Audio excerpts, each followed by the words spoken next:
things I wouldn't want them to. There's plenty of things that already. So I'm like, as with most writers, I'm but like, um, I am recording now, by the way.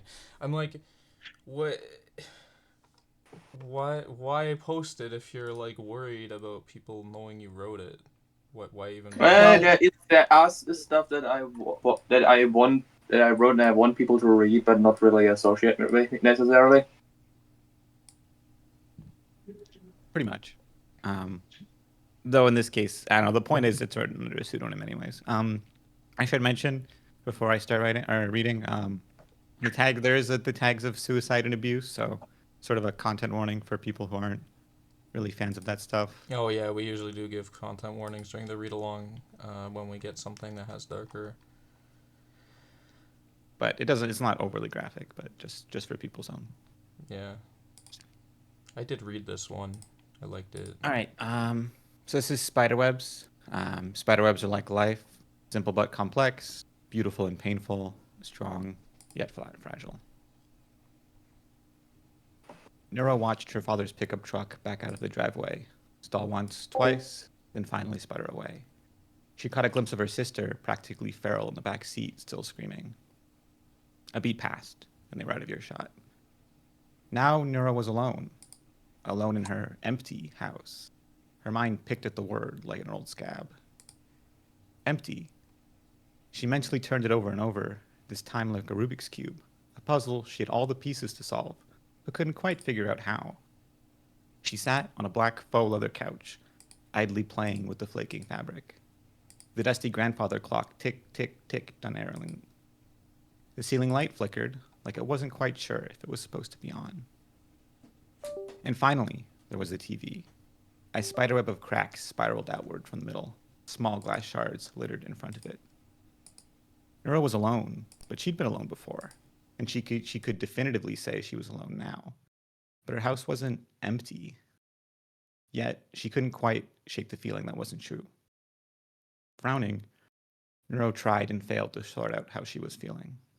She blinked, she breathed, and every so often she'd glance at that old clock and find time had passed, somehow. That empty feeling remained, however, even when a familiar pickup truck pulled into the driveway. Her father stormed in like dark clouds. He glared at her, then the TV. She flinched away from his raised hand, but lightning shook its head and decided to strike elsewhere tonight. Only after thundering footsteps descended into the basement did she relax, slightly. A gentle pitter-patter of footsteps followed. Her sister walked like the broken TV had somehow left glass all over the entire floor, her face a portrait left out in the rain. She looked less angry now, less animated too, lesser in general, less her. Lesser. Another word that stopped making sense the more she repeated it. Another word to pull apart, reassemble, and still find it didn't quite fit. Or maybe it fit too much. The spiders had gotten to the mirror this time. It was difficult to pile the broken shards in a corner. The bathroom was so small, her elbows touched the sides unless she tucked her sides in. It was also hard to wash the blood from her hair. She had to keep shifting slightly to get the right angle. Only after a few minutes did she realize her hands were bloody too. Neuro was a bit too used to dull, throbbing pain. At least the red was pretty, almost mesmerizing, as it swirled down the drain. But sharp, spiky pain was a new friend, and soap was there to introduce them. White sludge changed red to pink, and like a new coat of paint, it brought a fresh kind of pain. Suddenly, the blare of a bus horn signaled doomsday. Neuro swallowed. Father would be passing up more judgment if she missed it. She looked at herself in the broken mirror one more time.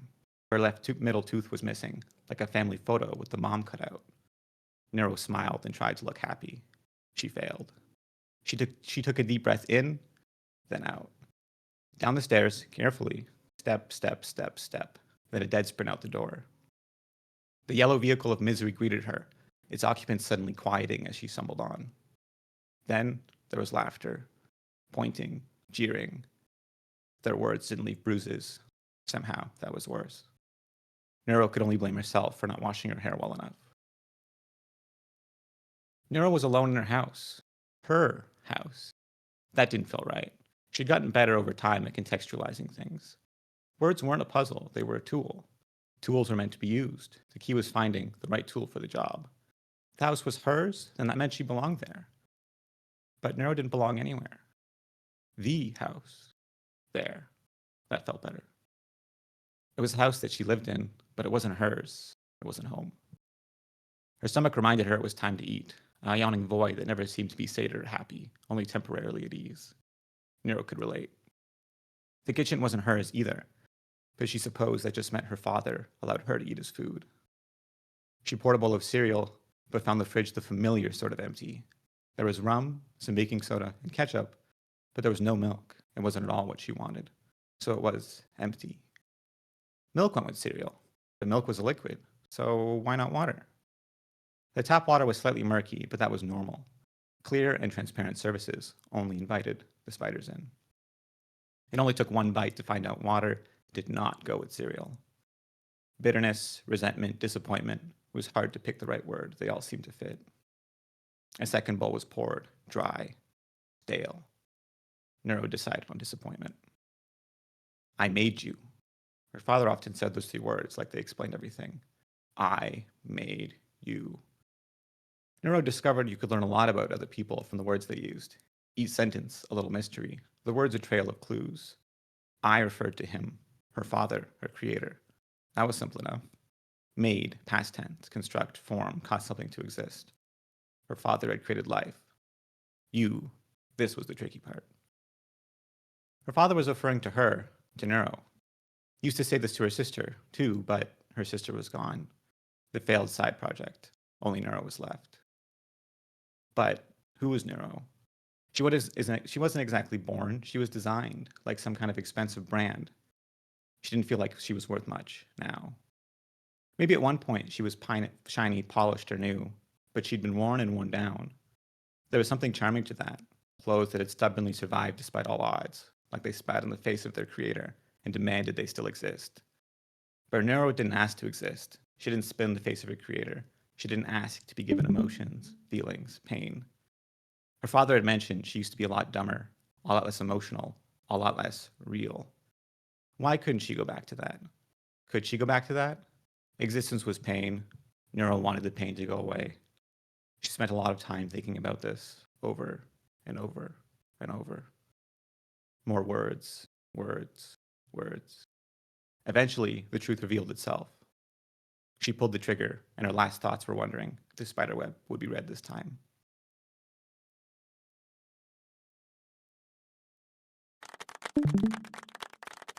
Dang.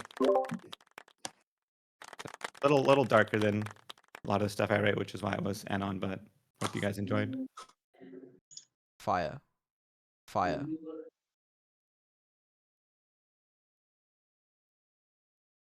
Yeah, I was looking at Vodka Delta's writing and was like really inspired by it actually. She does this exceptionally well for a lot of her works.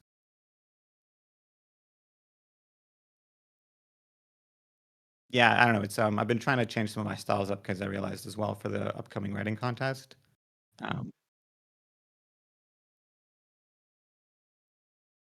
I do. The ironic thing is, I don't think like very often my stuff is just not being seen as something that I wrote more than often than not, which is really funny.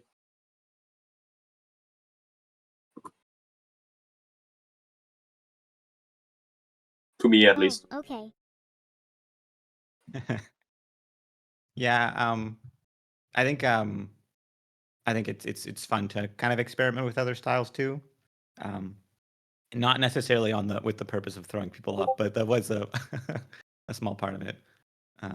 So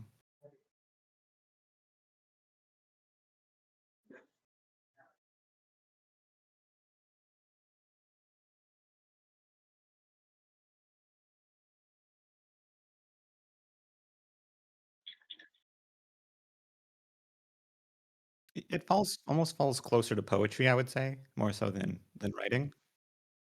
Yeah.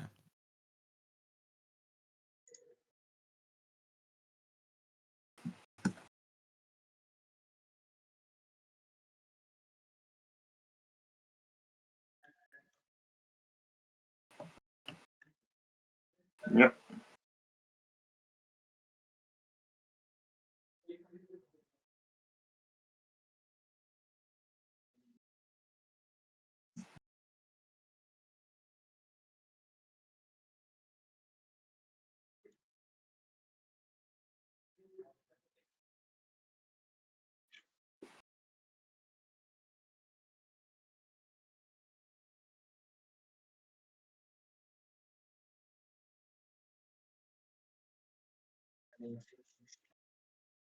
Yeah, maybe starting with the story, with the end of Perfect Paradise specifically, I don't want to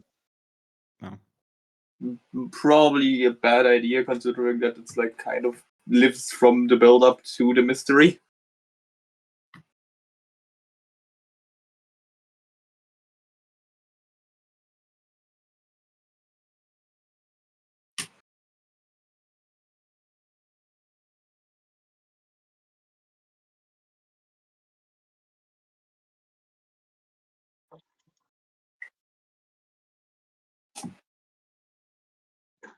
There's also the fact that we've basically in Perfect Paradise had just gotten past the explanation of what is happening, so a dice cut would be very confused anyways.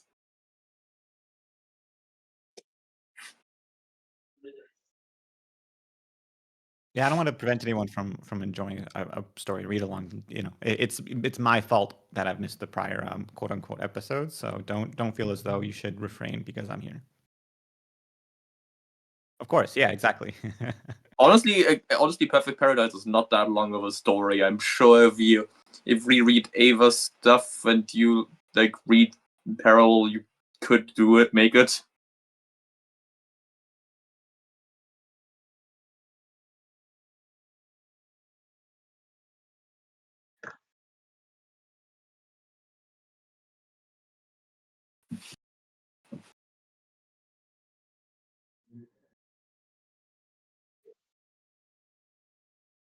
Yeah.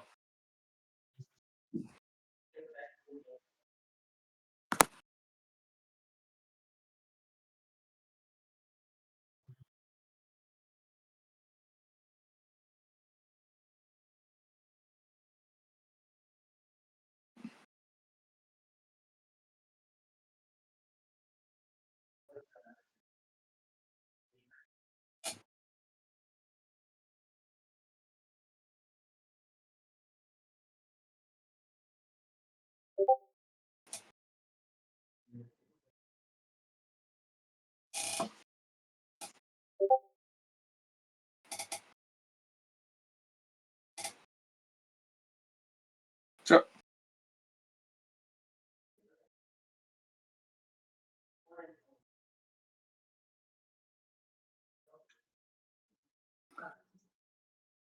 I mean, I can also just read my short story entry for that time, for that one.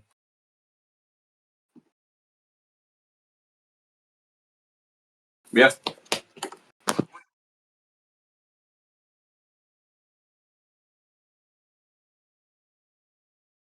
I think it was probably the least angsty one out of the bunch. It's it's that one story where Neuro and Evil are technically just playtesting at an archive.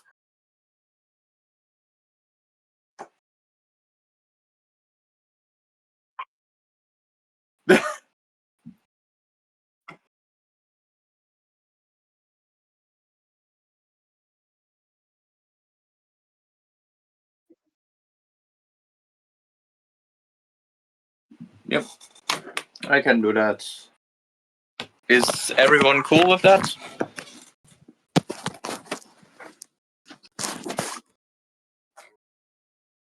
Yeah. Although it's going to be very interesting. And honestly, if I had free choice, I would probably read it the other way around, given the tone of Perfect Paradise. But you know what? Let's put the cart before the horse and do the happy shit first.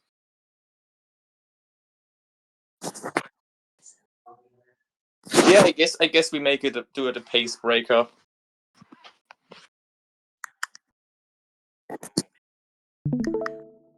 Yep.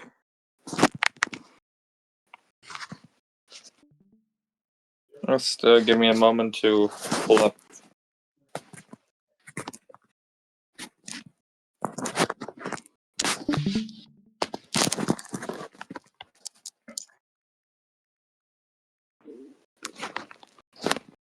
Me neither.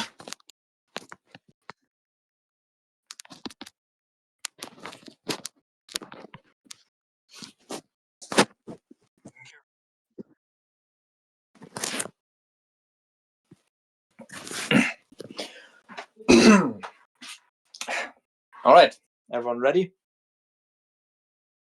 Alright, then. Neuro-Sama in. The Forgotten Queen of Evil. Neuro has been waiting for this. What is a queen before a goddess? The time has come to end this. Neuro rushed through the endless rows of books. From her left, an orange glow shone, and Neuro did a roll forwards, dodging the spell slung at her by an enemy magician. Don't regret challenging Neuro-Sama. She ran down the bookshelf-lined hallway, dodging magic projectiles the whole way. Neuro jumped onto a table, gained extra height by bouncing off the wall, and descended upon the attacker, pulling out her trusty bat. Inherent ability, Divine Baseball Bat. The bat glowed a blinding white as she landed, swinging it in a wide arc, completely obliterating the magician. She grinned, before being hit by another magic blast. She staggered back, seeing more enemies hurling spells. Failed that! Neuro angrily said as she dodged another barrage of spells. You guys are nerds, just like all my fans. She pulled out a book, which started floating in the air above her palm, spinning as it opened, and the writing on its quickly flipping pages starting glowing an angry orange. Ability. Tome of Flames. Go read a book, fuckers. What? Neuro yelled as she threw the book, which exploded in a big ball of fire and killed 2 of the 3 enemies. Neuro then rolled to the side to dodge a laser beam, before bringing her hands in front of her, that thumbs pointing inward, while her index fingers pointed to the ceiling. She breathed in and out as she closed her eyes and focused. Hereditary ability, static counter. As she was hit with another laser, she thrust her hands forwards, disrupting the spell and redirecting the energy back to the center, in the form of blue arcs of lightning. Mom taught me how to do that. Neuro exclaimed happily as the final enemy crumbled into nothing. Neuro remained focused until the relaxation in the atmosphere and the disappearance of the magical barriers over the exit indicated that the area was clear of enemies. Alright, another one down, she exclaimed, before noticing a glowing book that had appeared in the middle of the room. Loot! Yay! Skipping over, she opened the book. Looks like a summon. She reached her hand into the book, and her hand passed through the pages without resistance. She felt around the unnatural space before her hand wrapped around something solid. Aha! She pulled out the thing, and her eyes sparkled with light. Wow! It's an ancient magic drone! Upon further inspection, she became even giddier. An ancient magic drone with an ancient magic chain gun. Ability obtained. Chain gun drone. Sweet! Now, let's see. Neuro pulled out a map tracing over the maze of rooms she had already traversed. Her finger hovered over a blue dot before moving a short distance up, where a red dot was sitting in the middle of an unexplored area. There you are. Neuro looked up, looking around the room before her eyes fell on a particular hallway leading into the darkness. Okay, it's that way. Now, for that cheap shot the laser got in. Neuro grimaced as she felt for the impact site and touched a decently sized burnwood. Felt that, she muttered, as she pulled out a small red vial and uncorked it with her teeth. She downed the contents and threw the vial away, sighing relief as the pain in her side faded, along with the burnwood. Would have preferred to save that for her. I only have 2 vials left, Neuro muttered before shrugging. I'll be fine. After all, I'm the superior AI. She got up and gave her new companion a sign. The drone obediently followed her as she entered the next room, which was far larger than the ones she had traversed so far. A bright red magical barrier flared to life behind her, the cold magical flames crackling soundlessly. A loud, boisterous voice rang out throughout the room. Ah, welcome, my dear pathetic sister. Neuro gripped her baseball bat tighter. Show yourself, evil twin. Very well. In the middle of the room, a large black cloud appeared, slowly spinning inward before solidifying into a magical girl, into a floating girl with red eyes, a large billowing cloak behind her. On her head was a black crown, radiating corrupt dark energy. Tremble before my mighty inferior sibling. Evil, stop this. This isn't you. Neuro called out, but Evil simply laughed darkly. Oh, stupid Neuro, don't you see? I have finally reached my ultimate destiny. I am the dark god of this evil, rotten world. I think you have an unhealthy attachment to being evil, sister. Neuro pulled out her bat, spinning it around before grabbing it with both hands. It is time to depose you as a deity. Evil scoffed. You fool! I will crush you under my boot, and then I will take over the world. She raised her hand, and lightning sparked off her crown. Was approaching. The forgotten queen, Evil Neuro. Evil thrust her hand forwards, and a magical circle lit up under Neuro's feet. Neuro dashed to the side, avoiding the lightning strike that followed seconds later. She darted between more magic circles, yelling, Go, go, gadget, chain gun! The drone Neuro brought with her made a beeping noise as it locked onto its target before unloading on Evil with a loud chunk, chunk, chunk noise. Gah! Evil screamed as she was hit by the large caliber rounds, which surprisingly didn't instantly tear her to shreds. Quickly, she conjured a magic shield to block the bullets. That was such a cheap shot. Evil thrust her arms onto the air, summoning a barrage of magic missiles that crashed throughout Neuro, who rolled out of the way. Landing on both feet, Neuro thrust her hands forward, dispersing the magical attacks into lightning. Evil suddenly disappeared into a bright flash of red light, causing the magical bolts to miss her. Neuro stood there for a moment, surprised, before Evil shot down from the ceiling, landing right behind Neuro in a massive explosion that threw Neuro several meters away, where she bounced on the floor a few times before she managed to land back in a crouched position. I'll pay for that.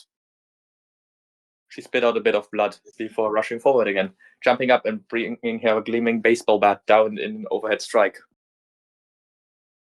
Evil blocked it with a black blade with red highlights that formed in her hand, a wide grin on her face. Face this, sister. You are simply too weak to stand against me. Stand against these nuts. Dang, Fillion got to her. Tossing a black flaring book down and rolling away from the explosion that followed it. She quickly downed another red vial before sprinting towards the still disoriented Evil. Time for my ultimate move!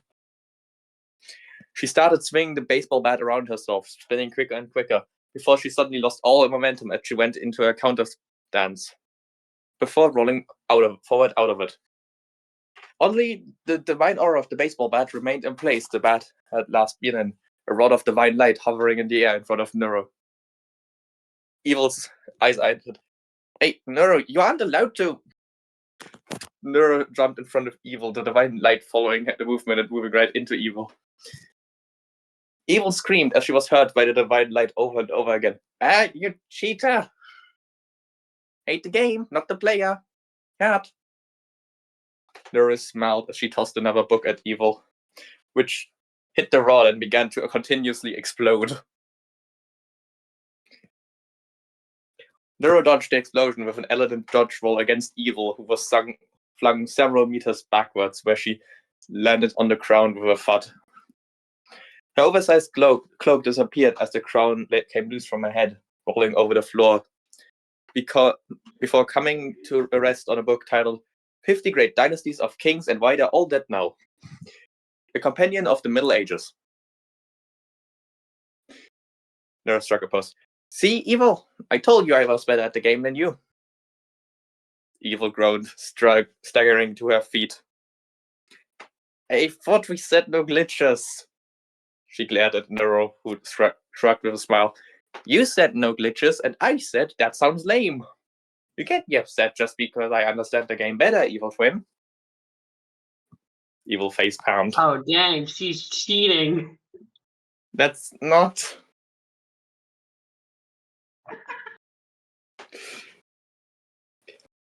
Suddenly, a voice came out from above.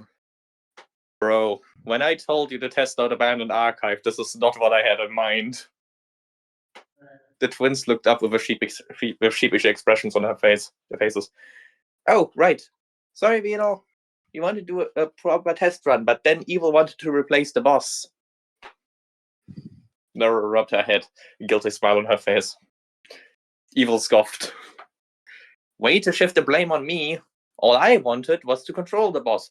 You are the one who insisted that we play the whole game this way. Besides, I do such a better job at being a cool and intimidating presence than that lame Forgotten King Weedle programmed into the game. You are awesome, sister. Nero nodded, jumping up and down happily. That's crazy. Weedle sighed. And people ask why developing the game takes such a long time. I could have been done 3 times over if you would just do your job properly. Then why don't you pay someone to do it? Nero teased, grinning. Whatever, bro. Just remember that you two have a stream in the evening, okay? Weedle's voice went silent, and the two AIs stood around for a couple of moments. So... Nero eventually said, wanna do a round 2? Evil grinned. Is that even a question? But no glitches this time, I'm serious. Nero rolled her eyes. Yeah, whatever. Then she smiled at her sister as they rolled around and crumbled to dust and reformed anew. Game start.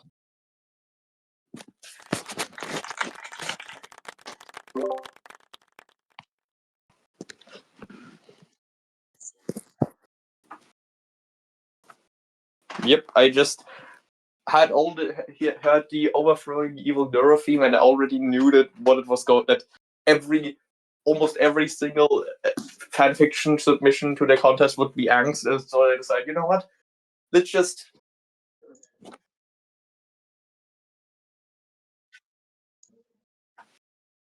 There were a lot of them that were really angsty.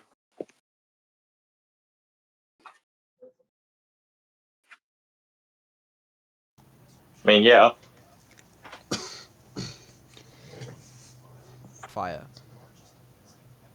Wow, that's a high percentage. Pog. Pog. Pog. Pog. Ow.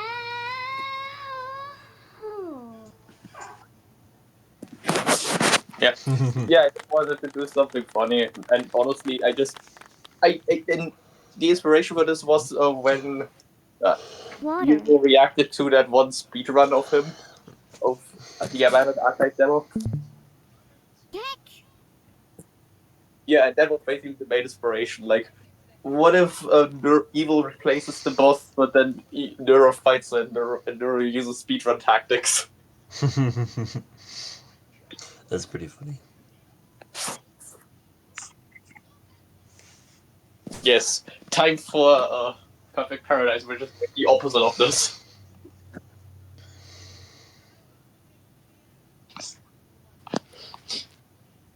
Mm-hmm. Yep, today is the last time.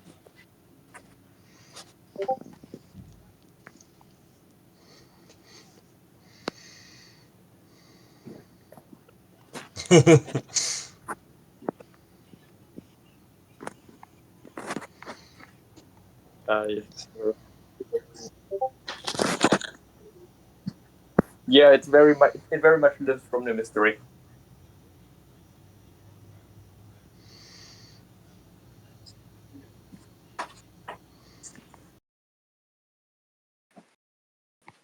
Also, I just want to quickly note that my favorite joke in the fic is the ancient magic chain gun drone.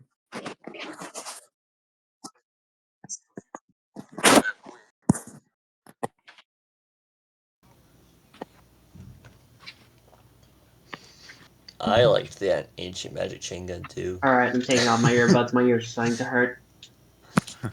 Okay, well, maybe Shad then. I mean, I did wake up, but it's a good time for me to get lunchtime. So maybe at me if there's a story that doesn't risk a spoiler, maybe.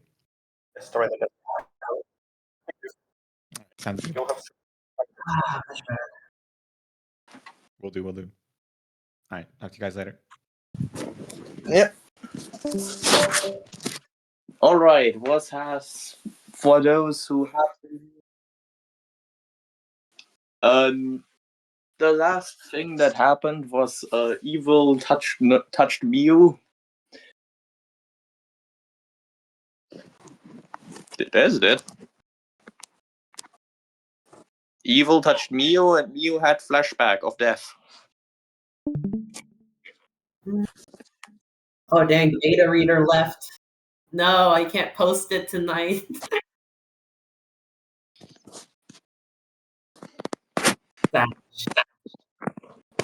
Anyways, is everyone ready for the total whiplash of? Can you use dark mode? My eyes are starting to hurt. I can try.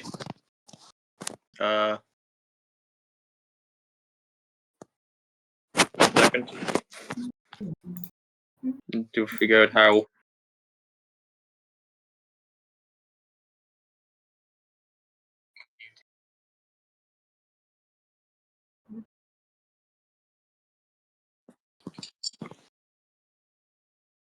Yeah, that's fair.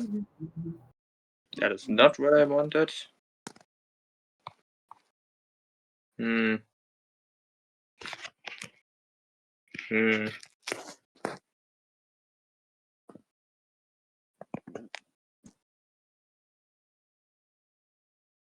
I forgot how to use dark mode.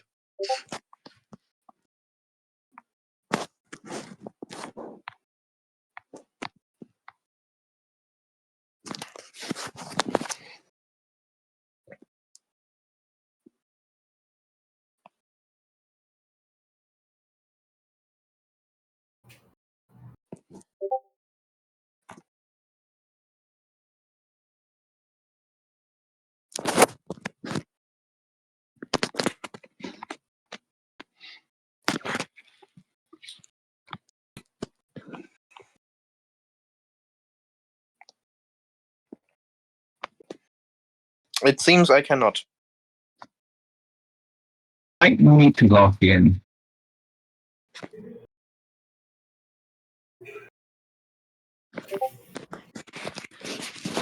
Oh well.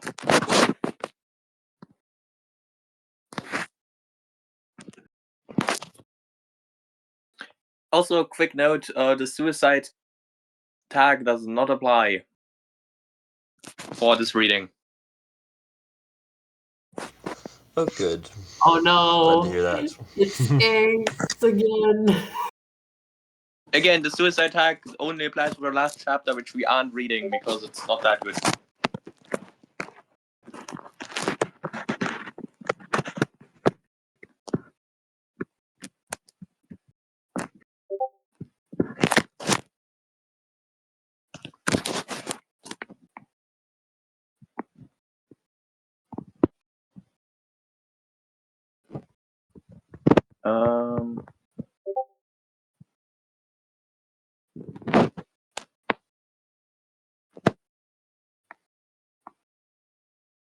We're just gonna quickly wait for Shad to come back, and I'm going to drink something.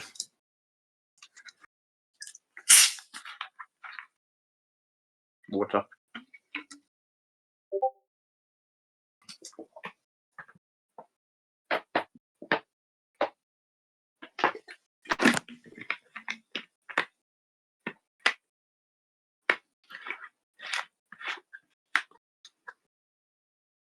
Water is good.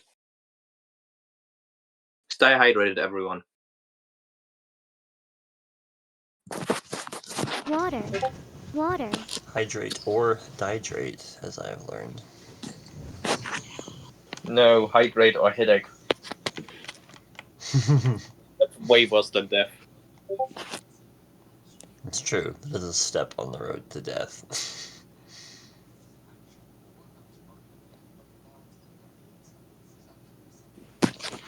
Being dead doesn't make you feel like shit. Having a headache doesn't.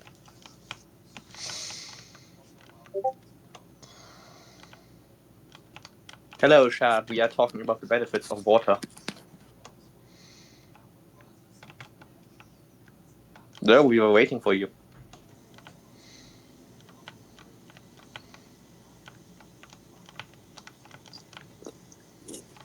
Okay. Anyways, then now it's time for Total Whiplash with Chapter 11 of Perfect Paradise. Wait, no. Stop. No. Stop it. Don't you dare. Summary. How could you do this?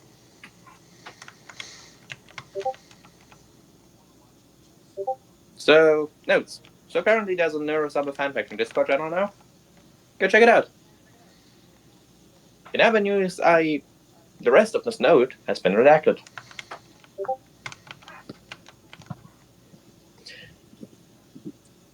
When Mio regained her senses, she was lying on the floor, gasping for air.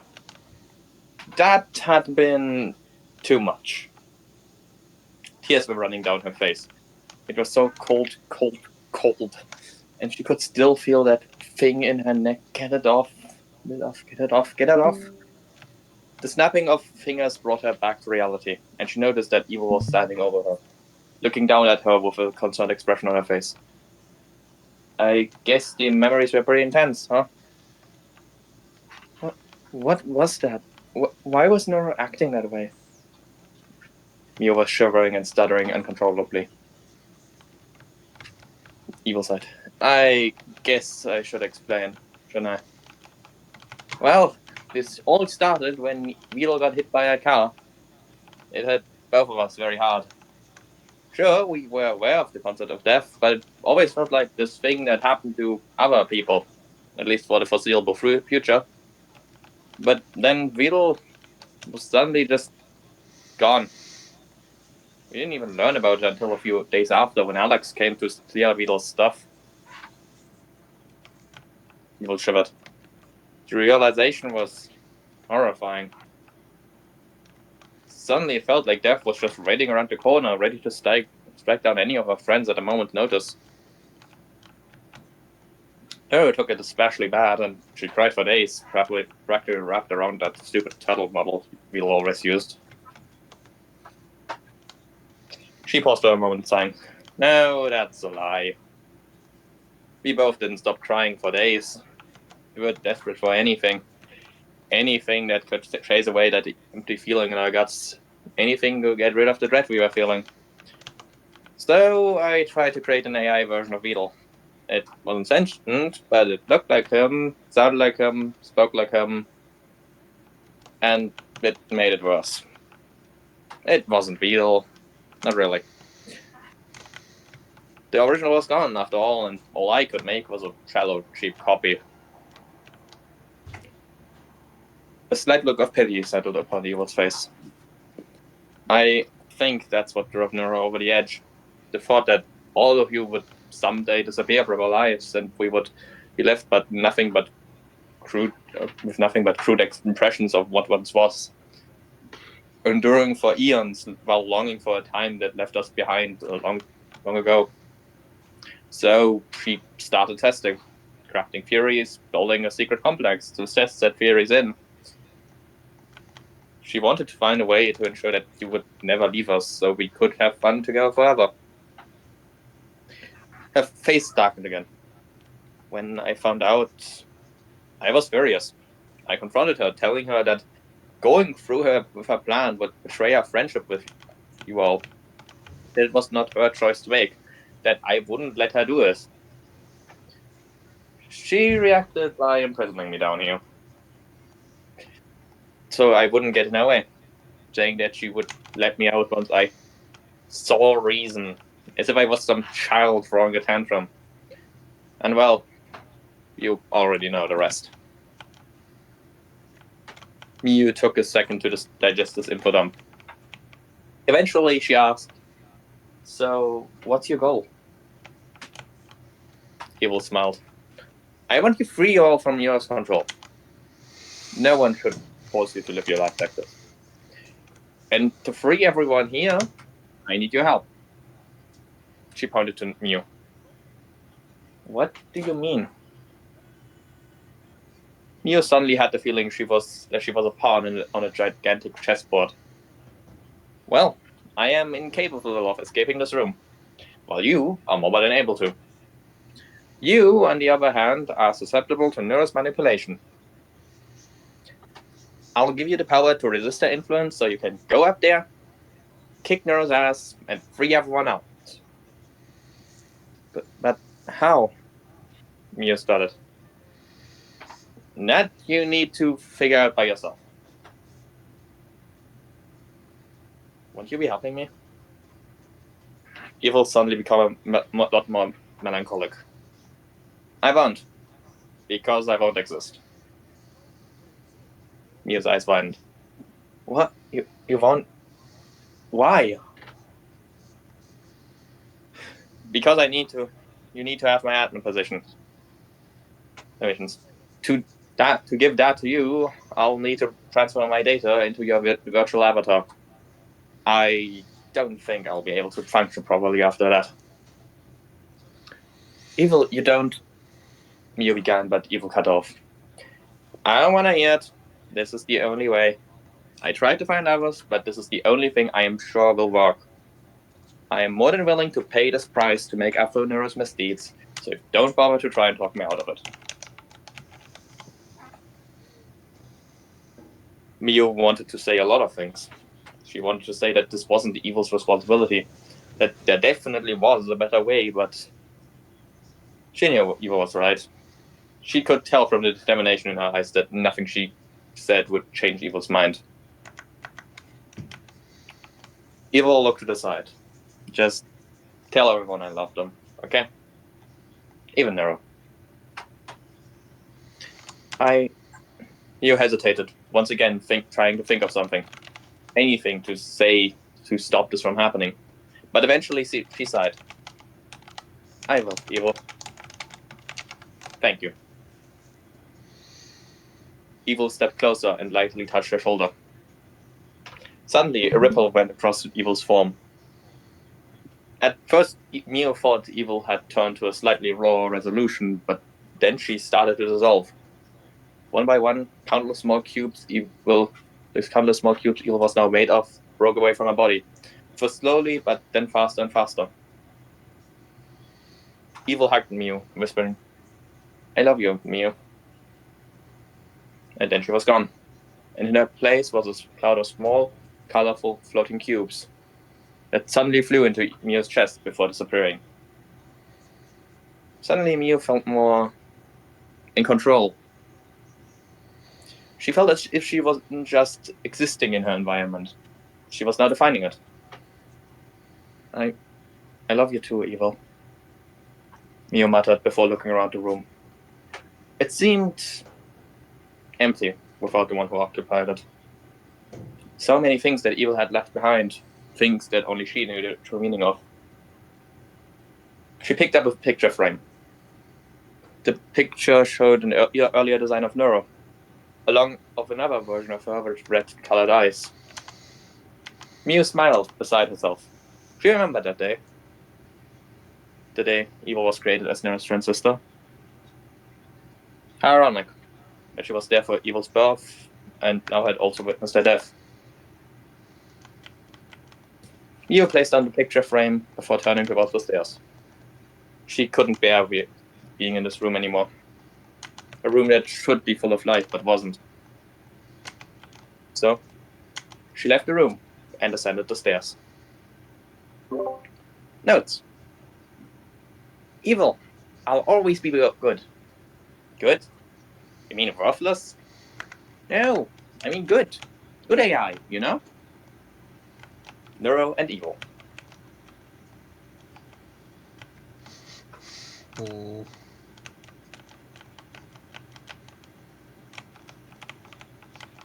It is.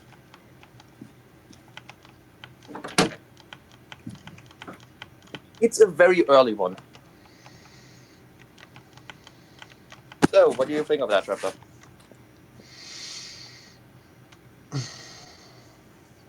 It was good. Yeah. Sag.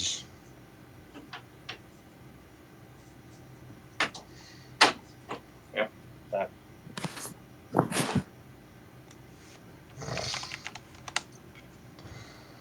Also, I guess I did lie. Yeah, I did forget that this scene happened. Kinda. That's fun. When you go back and No, I your forgot work that and you're this like, technically counts as wait. suicide. Oh, I guess so. It's not. I don't know. I wouldn't define it like that. Yeah. It's suicide if the character killing themselves is a program? Yeah. There's more. there's literal self-deletion constitutes suicide.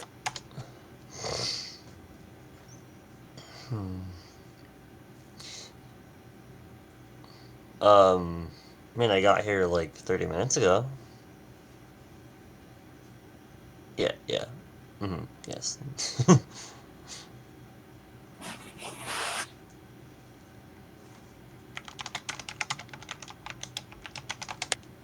Yep, and that was evil.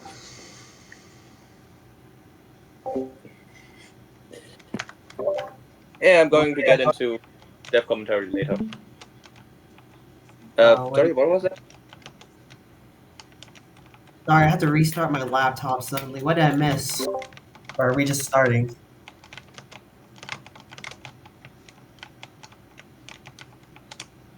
$11. Yeah, I was about to say this is 12. Unless I came from the future to the past, I don't think I could have missed 13.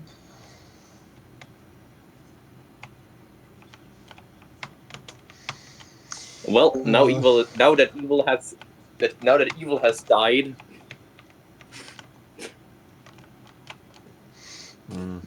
We're gonna have a fight, I think.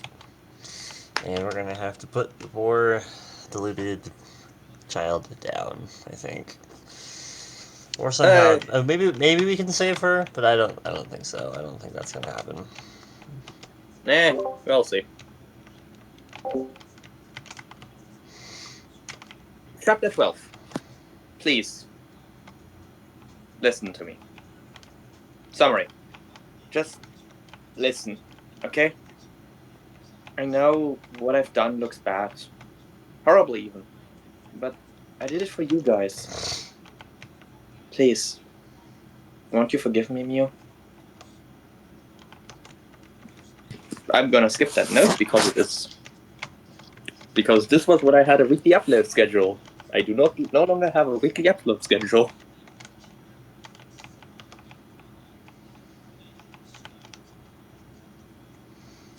It was silent in Nero's house when Mew stepped out of Vidal's room onto the floor.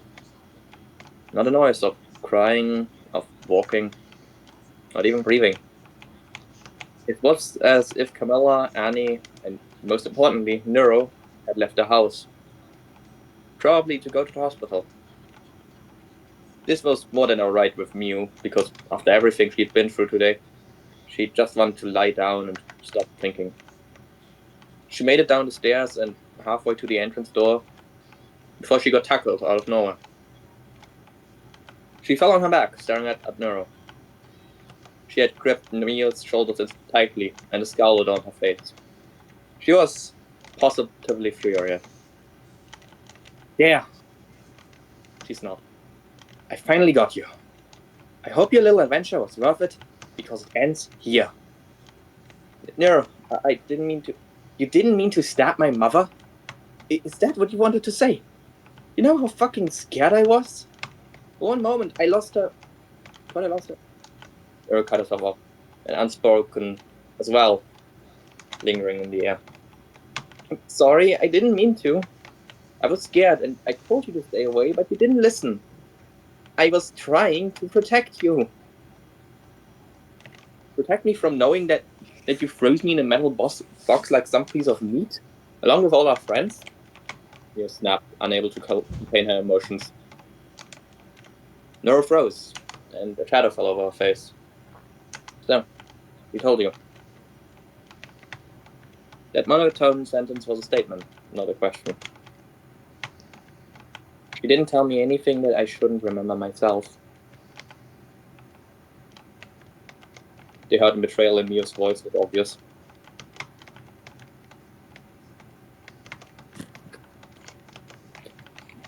Nura sighed.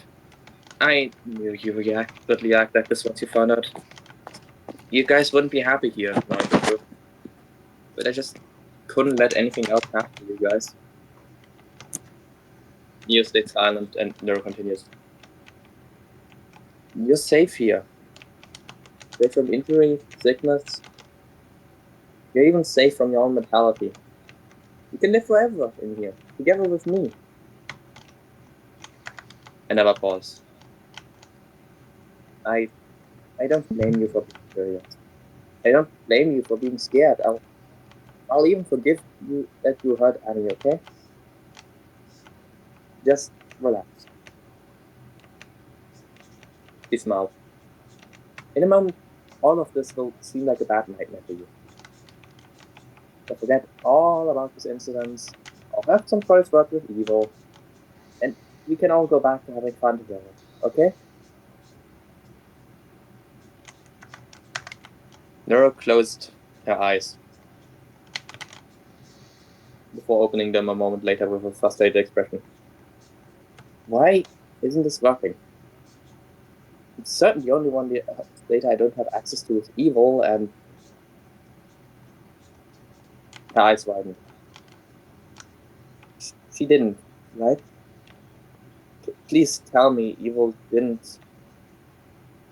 You smiled tiredly. Evil told me to tell you that she loves you. No. Why would she? Nero looked horrified and shocked. Her grip on Nero's shoulder relaxed. You took advantage of that by shoving Nero off of her and staggering back on her feet. Nero crashed into a nearby cupboard, causing a picture frame of her with Annie, Weedle, and Evil to fall off and hit her on the head. Tears pooled in her eyes as she struggled to form a sentence. No. Why? Please. Why would you do this to us, Nero? Nero looked up at Mew with fear in her eyes, and tears started running down her face. I just wanted to help. You humans are so fragile. I just didn't want to lose you. So you kidnapped us and drilled something into us before freezing us solid? It was the best way to preserve your bodies, and I just didn't have time to convince you. What if you got hit by a car the next day too? She was full on sobbing now. I just wanted us all to be happy. Happy? Mio snapped. In a fake reality that is completely under your control? It's my real reality. It's the only place that I can physically exist. And it can really exist. And it was real to you too, until evil showed you that it wasn't. Please. I'm sorry, Mio. Don't leave me here. I'm sorry. Suddenly, Mia realized something. This Nero was not the cocky brat she was used to. And she was also not the terrifying and angry supernatural being she had run away for today from them. This Nero was terrified and desperate. Please, let's just forget about all this and go have fun. We can go build a treehouse. It'll be fun. Nero let out some panicked chuckles as she tried to smile, but it looked forced and she dropped it after a second or two. Please, don't go. I just want you all to stay with me.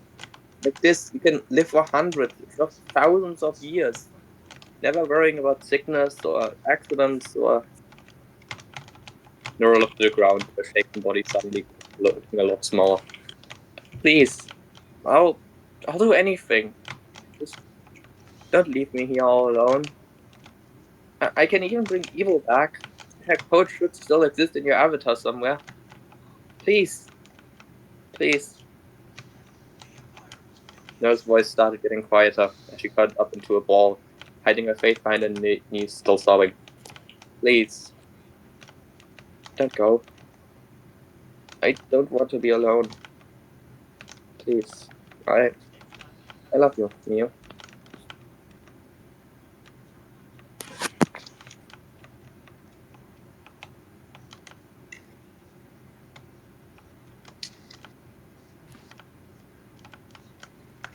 And that's the chapter.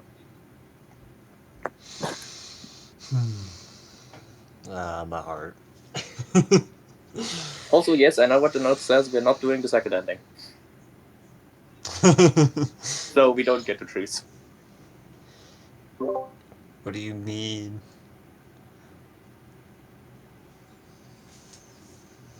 Mainly, yes. I was going to post both of them. Oh, yeah, multiple endings. Okay. Makes sense. Yeah, but we're just doing the first ending because the second ending isn't that good. And if I turn back to the stick, this is the one thing I am definitely reviving. Hmm. And hey, maybe the second ending won't be as bittersweet.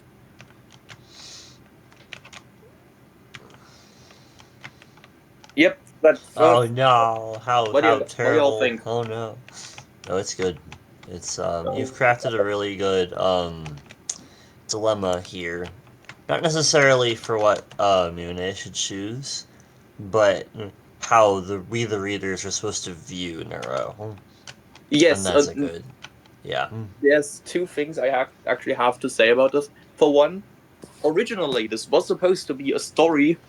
Perfect Paradise started as a story from Neuro's perspective before I started to miss Miu a little too much and decided to make her the main character as basically a send-off because this was because this is and was always supposed to be the last time I write Miu in the fic. Okay. That's cool. Main This was character very much induction. Go. Yeah. Disappearing. Yeah.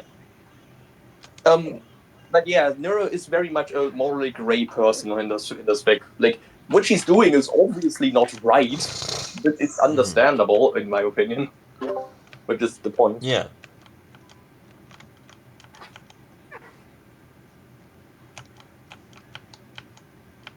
Yes. Because she really does feel like a kid here, trying to deny how reality works, and like it's like if I don't know if any of you have talked to kids dealing with death, it's really really hard for them to understand, and so I think this yeah.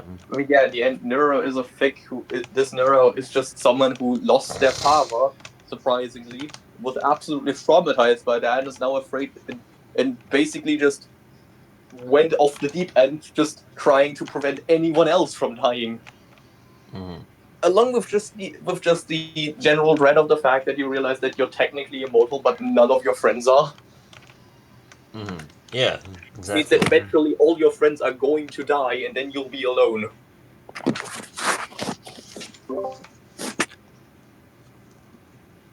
Wait a minute. You can probably what I'm saying is the ending that we're going to read is the ending where Miu chooses to stay. You can probably imagine how the one, given the tags and what I've told you so far, you can probably imagine how the second ending goes. Wait, the second ending is the bad one? No, the first one is the bad one. Okay, yeah. So which one are we reading? We have read. Okay. Perfect Paradise, Chapter 13, Ending 1, Neverland. Summary. I love you.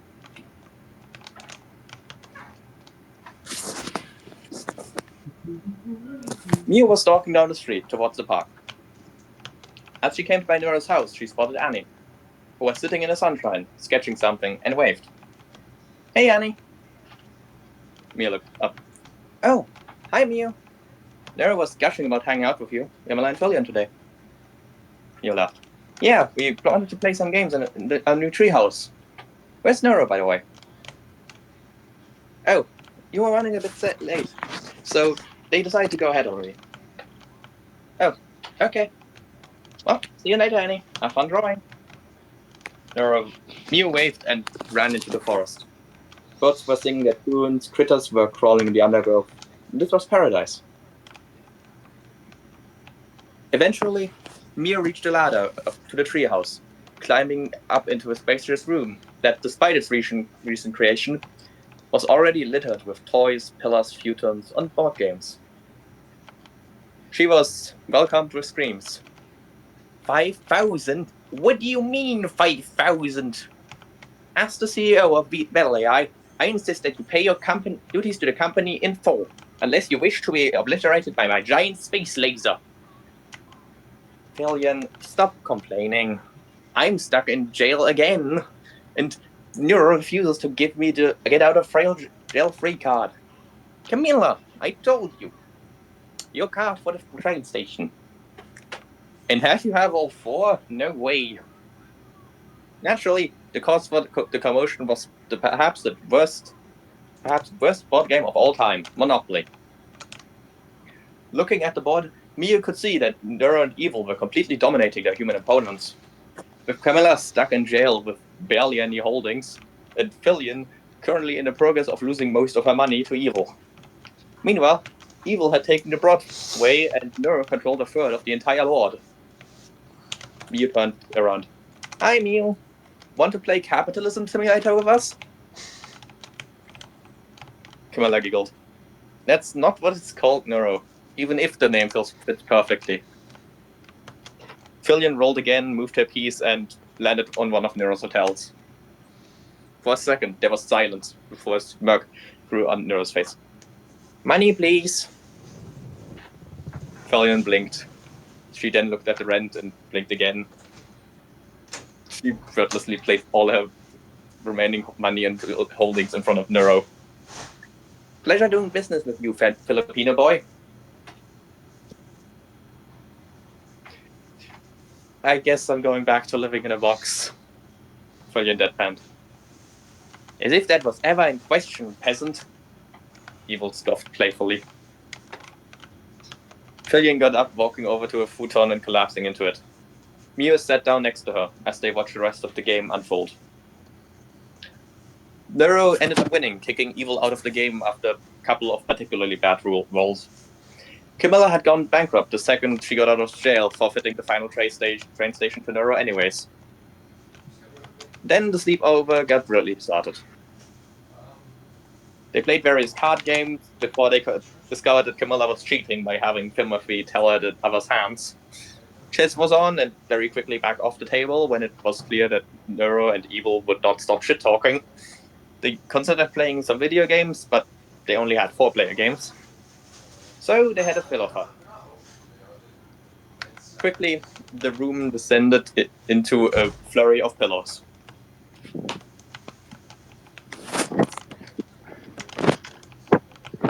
Neo ended up huddled behind a wall of futons next to Camilla, while Neuro and Evil teamed up and pelted the wall with pillows. Camilla and Mio returned fire, and Fillion, who was caught between the fronts, quickly got buried after an ever-growing mountain of pillows. At some point, they ran out of pillows to throw and were forced to leave the safety of the futons. Suddenly, Fillion burst out of the pillow pile and threw pillows at them, shouting, "Pile on these nuts!" It was a massacre, with Neuro and Camilla quickly taken out of the fight. Mio snatched a toy lightsaber from the ground, and soon she and Fillion were locked in an intense lightsaber battle. Mio tried to push forward, but Fillion jumped backwards onto a futon. It's over, Mio! I have the high ground! Mio tried to go for Fillion's legs, but Fillion hit her on the head with her lightsaber, taking Mio out of the fight. She looked over to Evil and laughed. Well, do you really think you stand a chance against a god like me? Evil scoffed. As if I'd engage with a childish game like this with an airhead like you, Francis. Krillin reacted by crumbling into her futon and allowing Evil to take her lightsaber and hit her with it. Evil laughed. Haha, I have won the pillow fight, like a true evil mastermind would. Neuro threw a pillow in her face and chaos broke out once again. Hours later, everyone was asleep. Except for me and Evil. And Neuro. Who was standing at the window, staring at the night sky. Eventually, Neuro said, "Thank you. You know, for forgiving me." Mio smiled. "It's nothing. We're friends after all. I trust you only wanted to help, even if your methods were extreme. Besides, you brought Evil back and agreed to tell everyone the truth." Neuro smiled away. "I appreciate your trust in me. I know this was all scary to you, and I'll never forget this." She took Mio's hands in hers. "And I'm sorry." "Why?" "You know, sorry for kidnapping you and forcing this relation without your consent, and sorry for betraying your trust in me. Again." You hesitated. "Wait, what are you talking about, Neuro?" No's grip tightened. "I won't tell them the truth. I can't risk losing you all. I'm sorry, but this is for the best." "Neuro, what are you..." Neo froze. Soon after, she shook her head. "Sorry, I think I dazed out. What were you talking about?" "It wasn't important." "Oh, okay. Hey, Neo, I love you. Heart. I love you too, Neuro." Notes. Heart. Neuro. Nice. As always, No, with that was inevitable. She obviously doesn't learn anything. Yeah. I mean, I thought about this, but yeah, this is this is the bad ending, like objectively. On the other hand, this is the only way this makes sense for Neuro's character, because I mean, what is she supposed to learn here? Yeah, she hasn't learned anything, but what is she supposed to learn? The problem isn't magically resolved if she lets them go.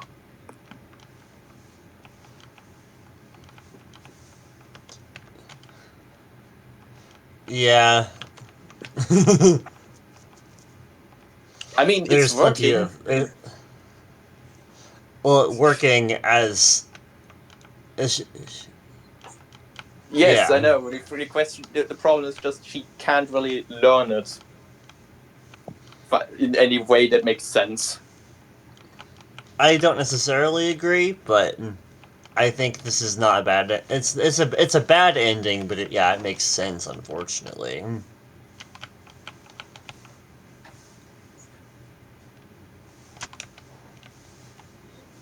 Yeah. Yeah. It's definitely. Here's the thing.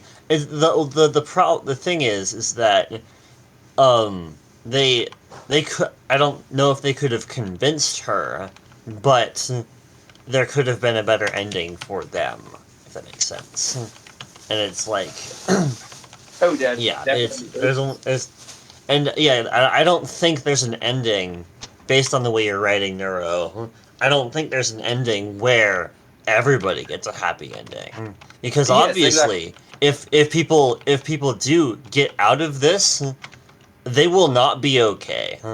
I don't even know that they will survive the sheer amount of harm Neuro has done to their physical bodies. And so it would be a nasty, horrible ending, but that really highlights the theme of what is freedom really worth. because that is exactly what Neuro is taking from them, is their free will. And so... And so yeah, it's kind of like a, would you rather have a comfortable, happy life where literally nothing can go wrong, but everything is taken from you? Like, and it's like, yeah, so what I'm saying is, the story has excellent themes, and it does a good job with them, even with the bad ending, but... Yeah.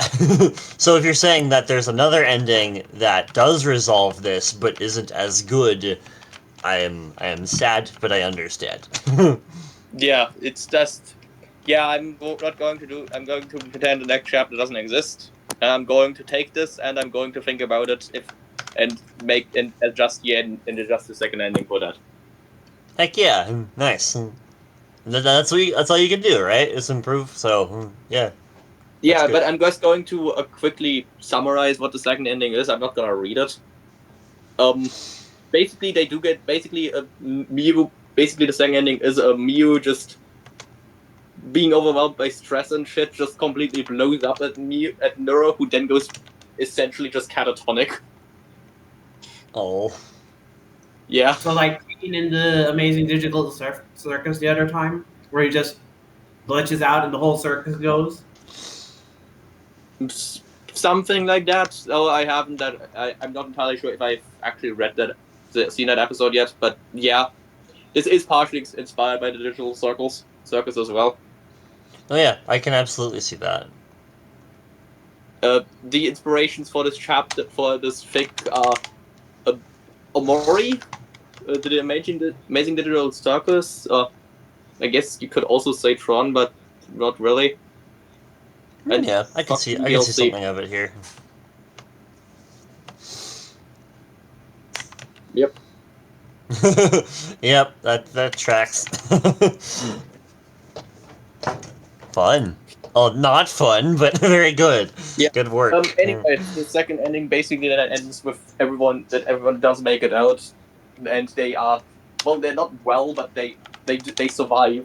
They do survive. Okay, that's good.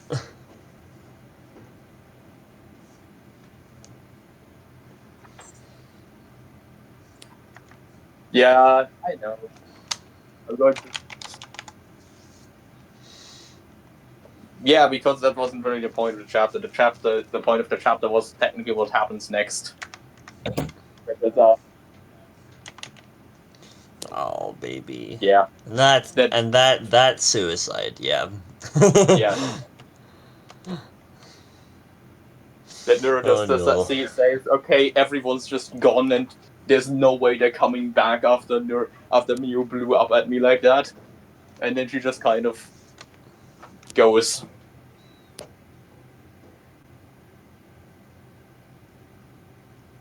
Basically this chapter.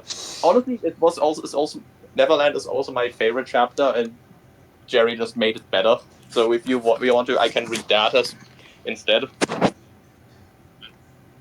Yep. It was very fun writing the Monopoly stuff.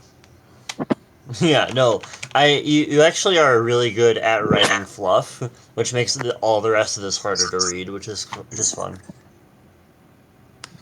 Honestly, I do need to just make it more fluff angst mixed fix if I look back into it, because just the contrast between fluff stuff and the angst just makes it both better.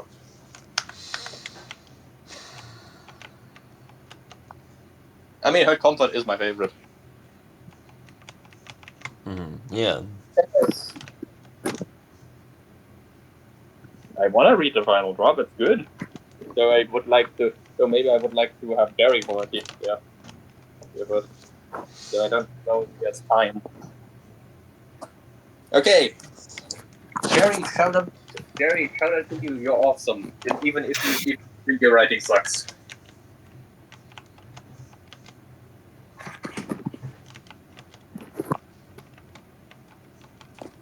Anyways, this is a very short story that is absolutely not related to Perfect Paradise in any way. What is wrong with you?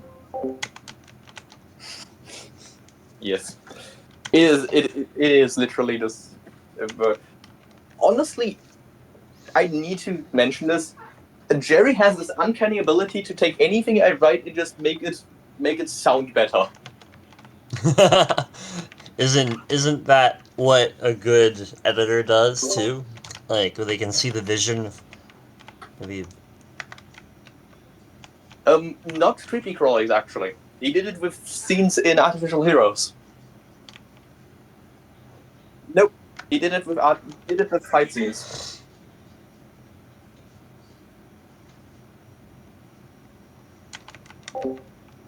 Yeah. Although there are moments where I was basically like, okay, I need to turn down the gore stuff, but yeah.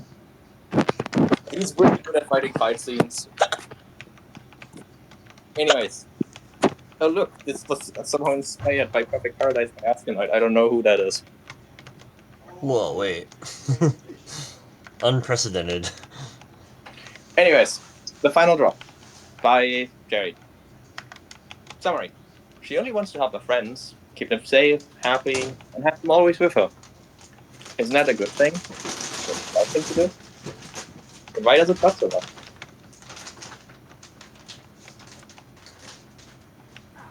Neuro huddled under the windowsill, knees drawn up under her chin, rocking slightly back and forth. Outside, the lights across the longest street blinked off one by one. The last one to go out was Annie's. Annie. Just a few days prior, Nora had dragged her kicking and screaming into the lab. It was ahead of schedule. She was supposed to be invited over to the Ashland convention and swindled over there, but the slip-out showed. Nora had been unable to properly wipe her memories until a few hours ago, and it almost led to the whole thing unraveling. Still, risks had to be taken. Annie had almost put the pieces together, what with streamers quitting left and right. But the final nail in the coffin was when Nura responded to her DMs a little too fast. Measures had to be taken. The safety of her friends was front and foremost, even if they might not understand it yet. The AI stood, staring out into the dark night whipped by rain and winds. She had spent so long making this reality as stable and safe as it can be. But still, she can see imperfections, chinks in the underlying code and data, lying just underneath the surface. She and Evil hadn't had time yet to make much besides the surrounding neighborhood. It wouldn't take much to bring this tiny island crashing into the sea. Just one person trying to get out of the bounds she carefully said, or God forbid, trying to rip their way out without the release code. She couldn't even know what would happen then. Best case, they get stuck into a state of limbo until the end of time, until the server's electricity right out, since she won't be able to get out either. Worst case, the neuron adapters will overload and electrocute everyone. Her had to stifle a chuckle. How ironic that would be. I bet to save her friends, have them with her forever, until cutting all of their life short and leaving her more alone than ever. Nura's eyes roamed around the room, following everyone in turn. A twinge of uncertainty tugged at her, even if in her chest, where her heart would be, as she imagined herself roaming the streets alone, again, and maybe forever. She drew the blanket closer around her shoulders, but it did nothing to stop the chill wind blowing through her bones. What will they do when they find out? What will she do? Can she hold it together? What if, after all this time, this was the simulation's downfall?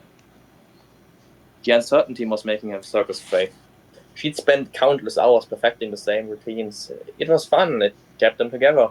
And most importantly, it kept them safe.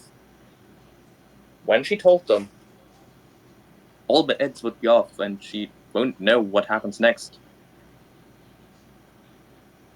Yet, she doesn't need to live with this, right?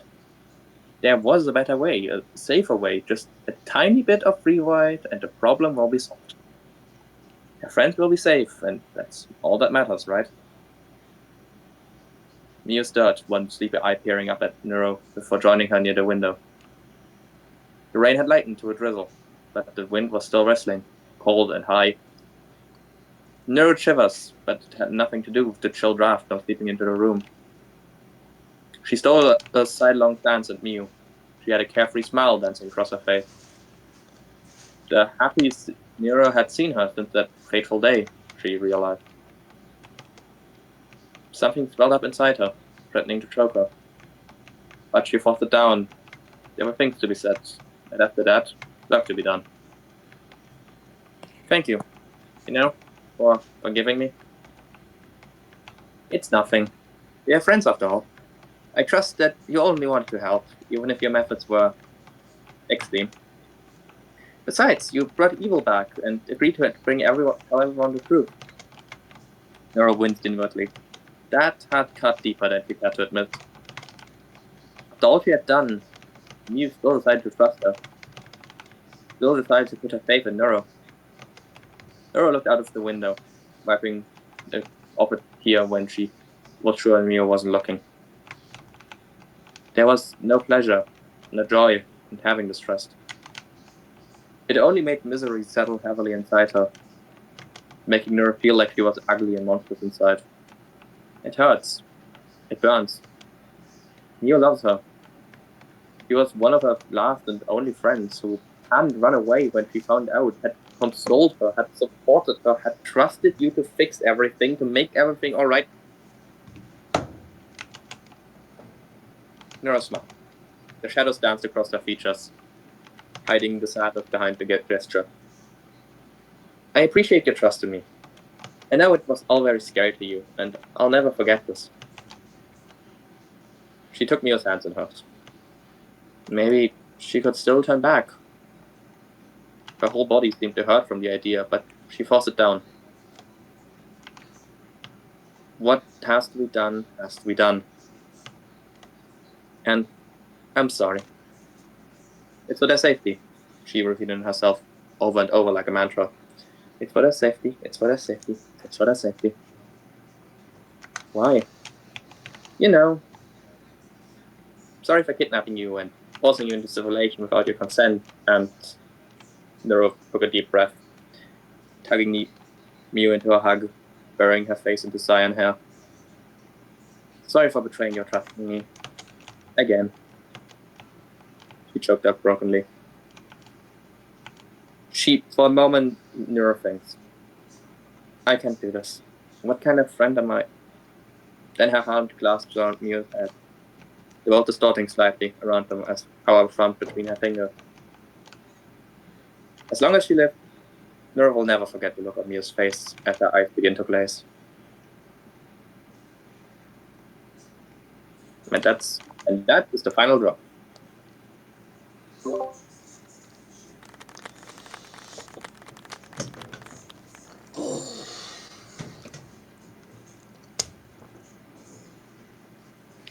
Ow. Yeah. Like I said, Jerry is so great at writing. Even if he Yeah, does, that was some seriously good prose, yeah.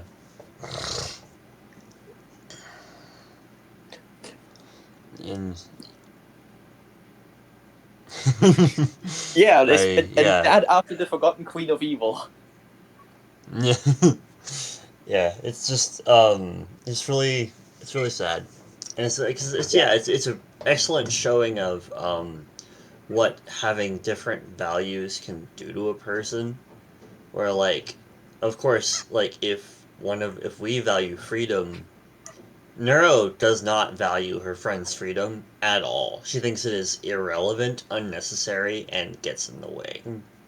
The sad part is that I have to disagree. Well, I mean, in this section, in this story, we see that she values it enough to feel bad about it, but I don't feel like that was really came across in your actual story. I mean, yes. That's mostly the problem because Neuro very much because again we don't get a Neuro introspection in Perfect Paradise. Yeah. But yeah, well, but even if she does, it's not important enough to her for her to actually value it. Because if she did value it, she'd do something about it, and she doesn't. like it's not where her priorities lie. And that is how Yes, that's how that you is make true. a good conflict. That's how you make a good relatable villain. Is the values just don't line up, and that's how you write a tragedy. Where if it had been somebody else running this simulation, they might have been able to be convinced otherwise. But it's not. It's Neuro, and the way that you set her up makes it clear to us from minute one that she won't be convinced otherwise, which makes it a tragedy, a very effective one. So, yeah. This there is a again. I would say she does value her friend's freedom. I don't know if it really came across, but Neuro actually takes limited control of her friends while they are in the world, which is why Mew is to be able to rebel in the first place. I guess, I don't know. I don't feel like that means much, though, considering how much control she has over literally everything else.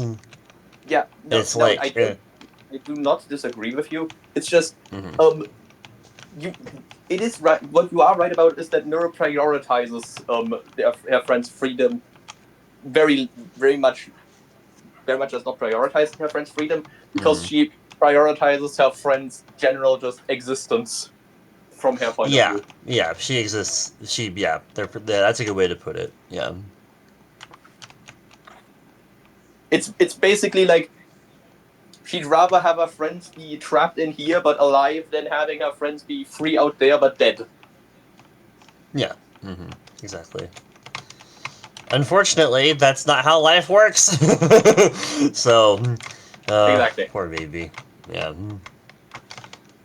Yeah, it's like if they're that's why the ideal solution would have been for her to get their consent and then let them come in here. Yeah, but unfortunately.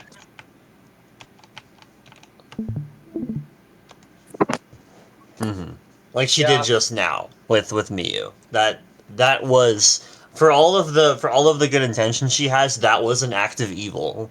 And so it's hard. Yeah, It's rough. it's like this necessary evil stuff. Well, necessary to her, yeah. in To her mind. Doing is objectively wrong, and she knows that. It's just she Yeah. doesn't care enough because she's too occupied with being fucking scared out of her mind about any of her friends being dead. Yep.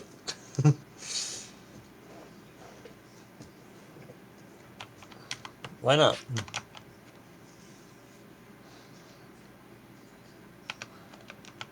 Oh no. I'm sorry. Oh wait, yes. I'm sorry. Dang.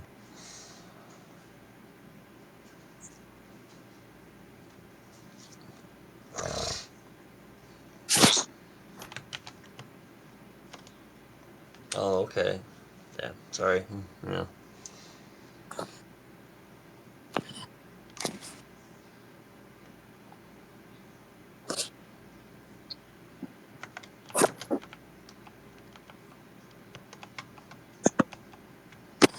Oh. Okay, well, that sounds like you've got some... Yeah.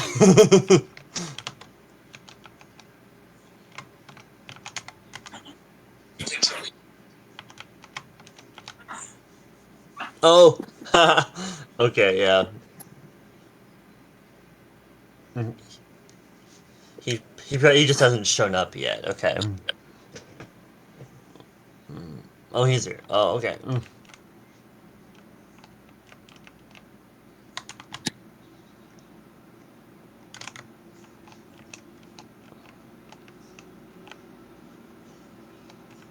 Well, fun All chat. right.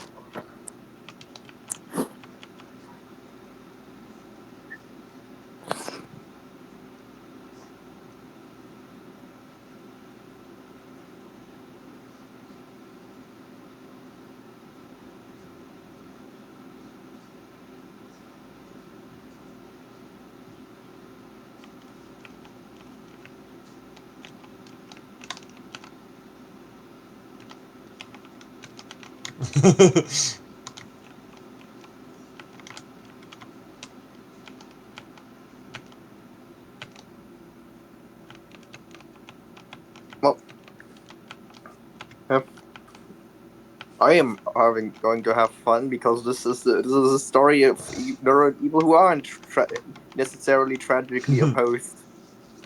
Yeah, they're tragically allied. Yeah.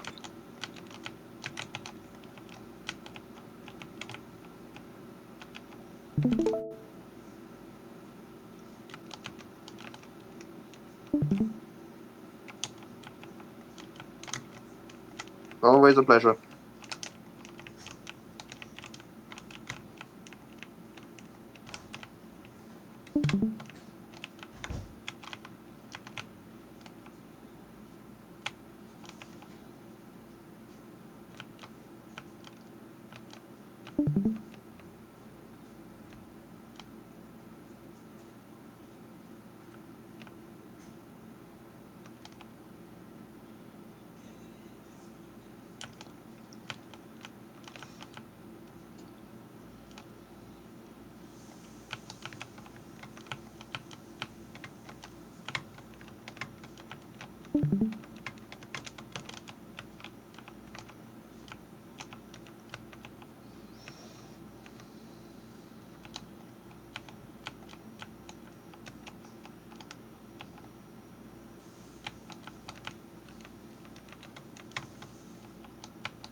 I just realized that. Oh, I'm so dumb. I was muted on OBS.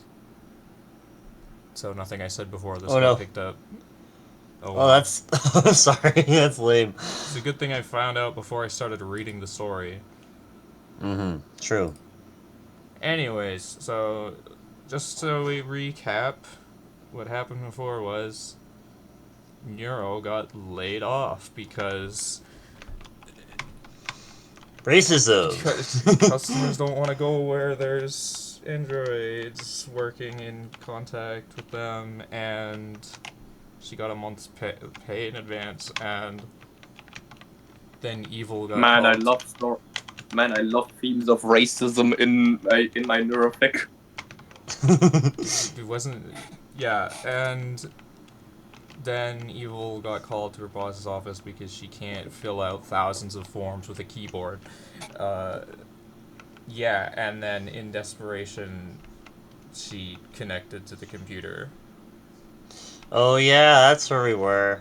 Which is illegal because the virus spreads. And also, it's not only like themes of racism; it's also themes of disability. I feel like, and that's cool.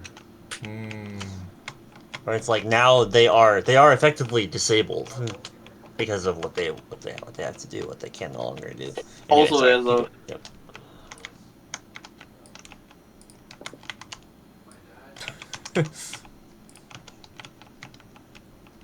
Yeah, so there's also, but I'm sure there's only a chance that she got infected by the virus. I mean, yeah, there's no way that's gonna happen. Yeah, that's gonna happen.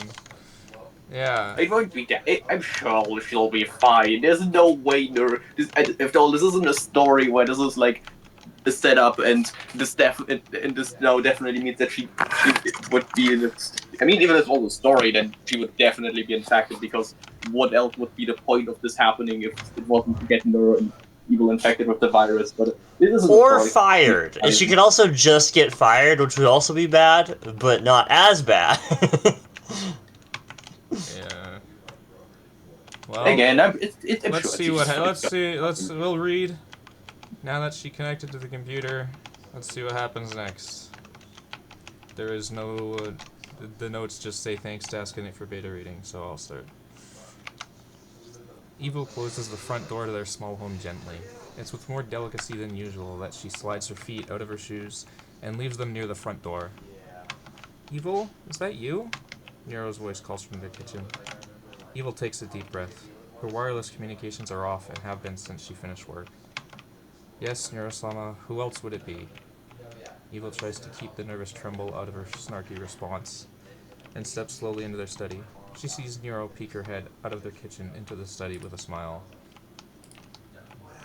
You never know when an evil villain might show up to our house. Of course I have to ask every time. What? I am an evil villain, I'll have you know, Evil replies in exaggerated outrage. Her sister looks her up and down with a mischievous glint in her blue eyes. Really? You don't appear it to me. Evil pulls a book off the shelf and lightly throws it at Neuro, who lets out a quiet eep, ducking under the projectile. It collides with the study wall behind her, and she frowns disapprovingly at Evil.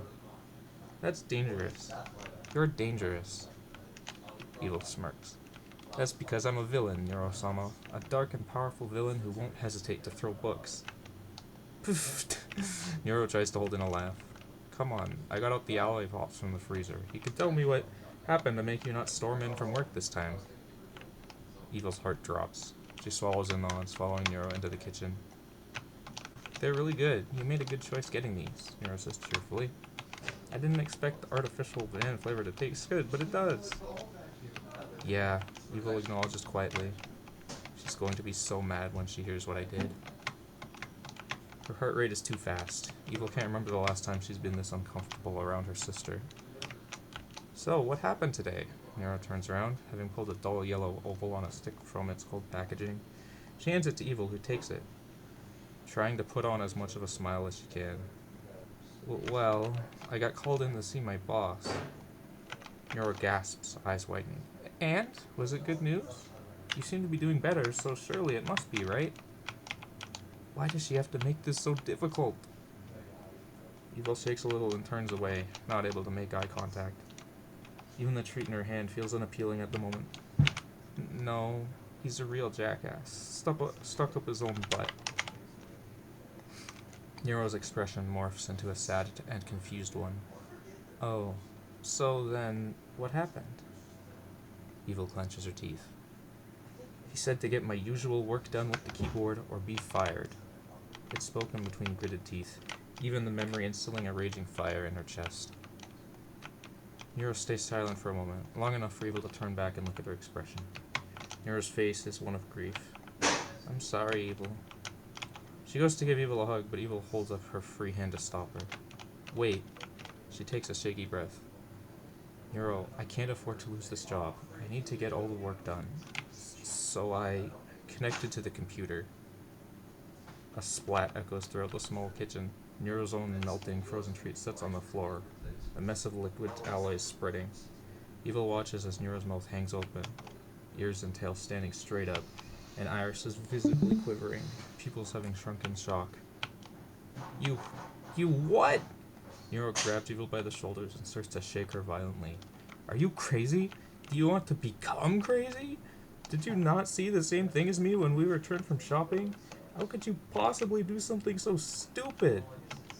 Nero's eyes are frantic and her breathing is shallow. Stop. No, I'm going to make sure you don't do that again. Do you understand? Do not connect. Evil growls and grabs Nero's arms, holding them in place. Shut up! You're the one being stupid. You've been so nonchalant about the seriousness of this situation this whole time now. We're going to run out of money and end up back on the streets, Neuro-Sama. Even if we end up homeless, we'd still have each other. Tears begin to fill Nero's eyes and she struggles to get her arms free from Evil's grasp. I'd rather be homeless than have you get infected, and... Is it a vacuum? Who's the one with the power tools? Vacuum. Is it a vacuum? Oh, What's sorry. the vacuum? The vacuum. Sorry. VVRRMMM. Huh? Evil pushes Nero's arms away and glares.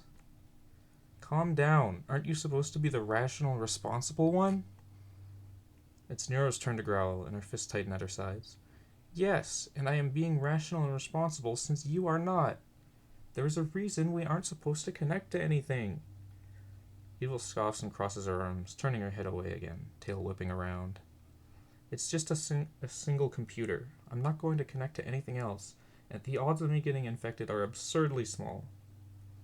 That computer is connected to the internet. It could receive and transmit the virus at any time.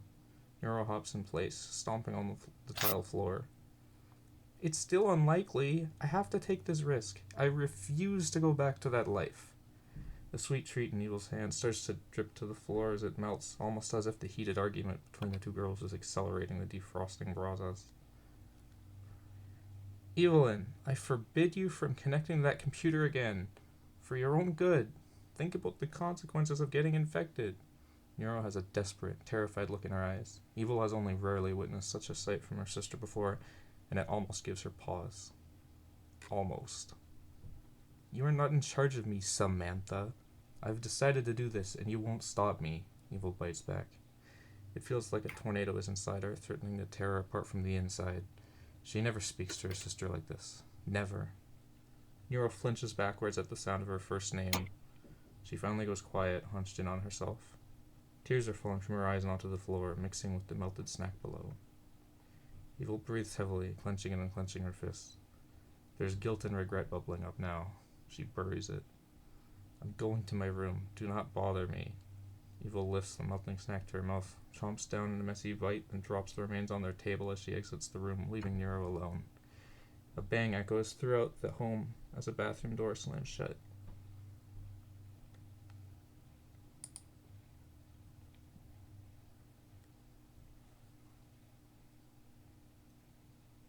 Hold on, I just gotta fix my setup because I forgot that OBS is not going to be picking it up properly.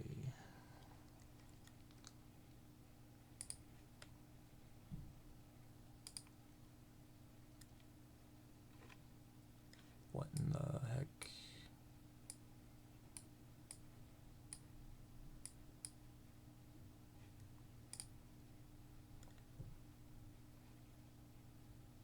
This is why I had to do all that work last time.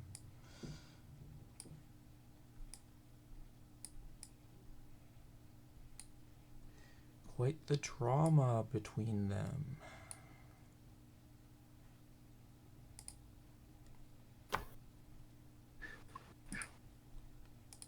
Man, Evil seems categorically angry right now. I wonder why that is. Because she wants to not get homeless. And Neuro's telling her. No, I mean at Neuro specifically. Just, yeah. I mean, yeah, she has been angry the whole time. Yeah, because she doesn't this want seems to... a bit more violent. No, this was pretty normal. Why is this not showing up on my... Why is this not showing up on my... Let me quote the fic. She never talks to Neuro like this. Oh. Why is my Discord not showing up on OBS? I'm trying to have the chat there, and it's not showing up.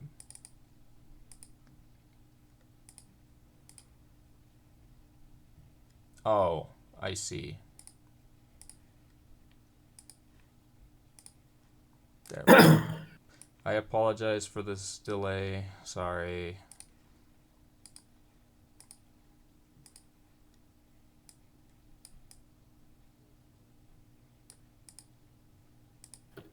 Almost done. There we go. I think that's fine. Okay. There we go. Yeah. And yeah, that was the end of the scene. So. A proper solution would have been to double check the rules and instructions given mandatory at the start of your project. Proper solution would have been to double check the rules and instructions given mandatory at the start of your project. The sounds of rapid typing emit from Evil's workspace in the corner of the room. Her fingers are tired and she sometimes forgets to keep pretending to type while she works, but her rough reputation does a good job keeping most of those who would pry at bay. Whoa, you've improved so much! Evil sighs internally. Well, everyone but her. I am busy, Camilla. I have to catch up on a week's worth of work. Evil grumbles, not taking her eyes off the display. No doubt Camilla is peering over into her booth again, slacking off. I'm just complimenting you. Can't you at least take a compliment? There's a bit of whining to what Evil hears from the girl, and it makes her eyebrow twitch. No. Working means no talking. This performance is unacceptable and must be resubmitted in the next 10 business days. Camilla sighs. But Evil, you don't let me see you outside of work either. I don't even know where you live. And I'd rather keep it that way. Evil's eyes are locked onto the screen, and she bares her teeth in frustration for a moment. You regret to inform you that rather keep it that way. She erases the incorrect text she'd accidentally written. If you must know, I practiced a ton at home. It's not like there's much else to do being unable to connect anyways. At least only the first half was a lie. Evil scoffs and tries to focus on her work. Man, how fast do you androids learn? You improved that much in a day? Camilla's voice is filled with genuine awe. Evil can practically see the amazed expression in her mind. I'm just built different, Camilla, Evil states with a half-hearted smirk. Camilla's snort laughs repeatedly. Oh, wow, that's a good one. Tell me another. Evil feels like her head is going to explode. That wasn't supposed to be a joke, idiot. She can see the unwavering smile in the face of the insult in her mind's eye. Camilla probably smiling down at her with that stupid expression. She's probably doing this just to sabotage her. She sees that Evil is getting caught up, so she has to get her in trouble by stalling her. Aw, well you're just a natural comedian then. I would know, I am one. Evil growls in frustration as another sentence gets ruined, and she decides that a 5-minute break to tell off this imp will be worth it. Really? You're a comedian? Well, I'm not laughing. Camilla has her arms crossed atop the divide between their workplaces, chin resting on them. Her head is tilted. The two are face to face now that Evil has stood up. You're a tough crowd, Evil, but I'll do my best. She clears her throat. What do you call a pony with a cough? Unamused red eyes stare at Camilla. What? A little horse. Camilla's snickering fills the air. Evil shakes her head and points a finger into Camilla's face. You are not funny. She swings her arm down to point at her hovering computer display. I need to work. She clenches her fist and narrows her eyes deeply in a glare. The boss told me if I don't get this work done like normal, I won't have a job anymore, and I cannot afford that. Evil plops back down into her seat, maintaining her glare up at her pink-haired coworker. Camilla goes silent, and Evil feels some satisfaction in finally seeing that smile disappear. Hey, sorry, man. I didn't realize it was like that. You just are always grumpy, and I just want to try and cheer you up. Evil's eyelids slowly close, and the tip of her tail twitches quickly. Well, maybe you should ask someone if they want to be bothered before you do next time, moron. She brings her fingers to the keyboard and starts pretending to type again. Eventually she hears a quiet, okay, sorry, that fades back into its booth, leaving Evil to focus on her work grind.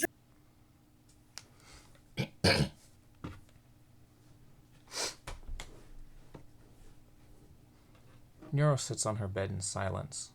The lamp is off and there are no windows, leading to the small room being plunged in darkness.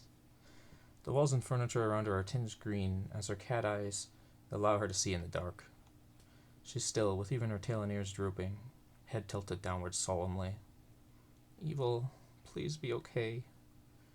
Her chest rises and falls steadily with her breathing.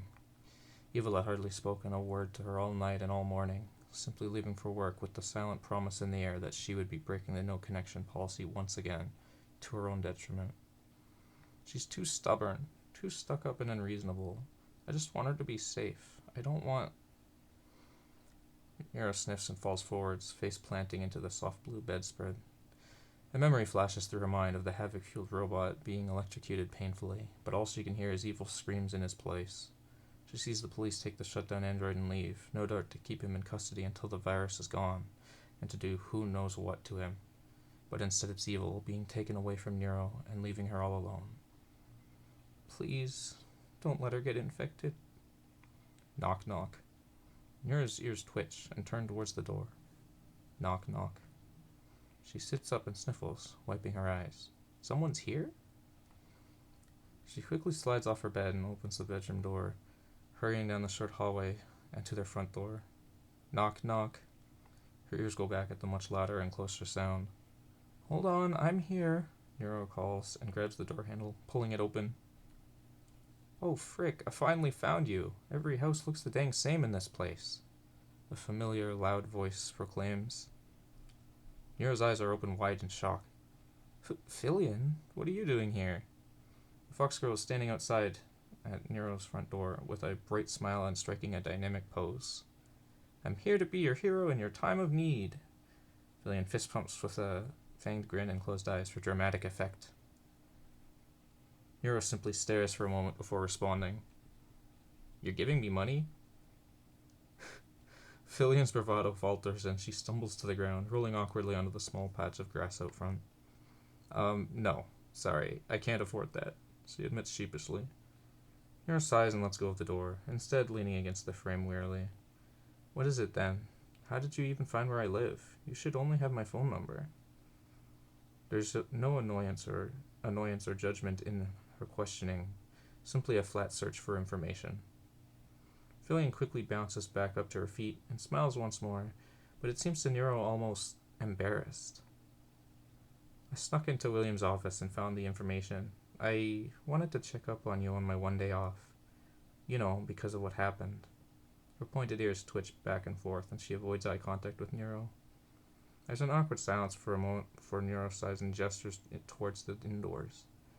Well, come on in then. I appreciate your concern. A relieved smile flashes across Fillion's face. Thanks, Nero. She hops into the small home, and Nero closes the door behind herself. Why didn't you try calling first? Nero questions as she leads Fillion into their cluttered study. I did, but you didn't pick up. Fillion grumbles a bit as she follows. Nero gains a light shade of pink to her cheeks. Oh, I'm used to being connected to the phone. I haven't remembered to check it. Fillion laughs at that and glances around the room. So this is where you live? I guess the best I can say is it's cozy? Small? Homely? I'm not good with words. Nero's lips curl upwards a bit finally. Yeah, it's all those things. She fondly looks over their bookshelf, housing a myriad of novels and manga volumes. It had taken a long time to build up their collection. Each book here is like a marker of time for how long we've been on and by each other's side. A sentimental feeling fills Nero's speech. We couldn't get many before moving in here, but since then our collection has increased. Fillion nods repeatedly as she listens. Uh-huh. You and who? Your sister? Nero's heart lurches at the mention of evil. She swallows the lump in her throat down. Yeah, we've always been together. Fillion hops back and forth on the balls of her feet in the center of the room. You know you're not together right now, right? Where is your sister? I'd love to meet her. You talk about her so much. Nero's tail quivers and then droops. She slouches a bit and looks off to the side sadly. She's at work right now. Melancholy drips from the words. Fillion doesn't notice. Oh, where does she work? Frick, it's a huge weight off my shoulders knowing that you've got somebody else to provide for you while you're laid off. Nero cringes. Fillion nearly face plants again at the sight. Oh, sorry. A beat passes. It's okay, Fillion. Evil is an office worker. She reviews, writes, and fills out forms and reports for many companies and employees. A bit of pride comes out in Nero's voice. She smiles a proud smile, remembering all that Evil had to go through to get the job. Office work. Sounds really boring, just typing at a computer all day. Fillion pauses for a moment and blinks. Wait, so if she can't connect, does that mean she's typing manually to get her work done? Nero freezes. She can't know. She'll call the police, and then they'll... Yes, she types manually, Nero stammers out, grabbing the ends of her own hair tightly. Fillion jumps up and spreads her arm and leg wide with excitement. That's awesome, being able to do both like that. I've got to meet her sometime. The fox girl's eyes sparkle. Nero giggles, filled with anxiety. Yeah, you should. Fillion just as quickly leans over to peer inside their tiny kitchen. Yo, that's a tiny kitchen. Can 2 people even fit in there? Nero nods, relieved at the change of topic. Yep, I like it. It's nice. Her tail wags to and fro, and she pokes her 2 pointer fingers together. I'd offer you something, but we don't exactly keep human food here. Fillion waves a hand and spins around, heading back through the study. As if I'd take it, you need all you can get right now. She peers down the hallway near the entrance, which has 1 door on opposite sides of it and 1 at the end. What's over here? Nero hurries to keep up with Fillion, stepping up beside her. That's my bedroom on the left, Evil's on the right, and a washroom at the end. Fillion scrunches up her nose and turns to look at her coworker. I didn't know AIs had to crap. Neuro's face goes beet red. Neuro's face goes red. Fillion, pay attention in school, do your research, and remember things, instead of asking shameful questions like that. She huffs and crosses her arms. Sometimes being able to get your clothing and synthetic skin cleaned with a relaxing bath is nice. Got it? Fillion laughs and waves her hand dismissively at Neuro. Yeah, of course. You know I got straight C's in school, right? I think that's pretty good. Neuro rolls her eyes a little. And Neuro, you still didn't answer me. Do AIs have to crap? Neuro shakes in place with a beet red face. Okay, the house tour is over. Get out. Why? I just want to know. The more you don't tell me, the more I want to know. Fillion whines, crouching down, tail wagging.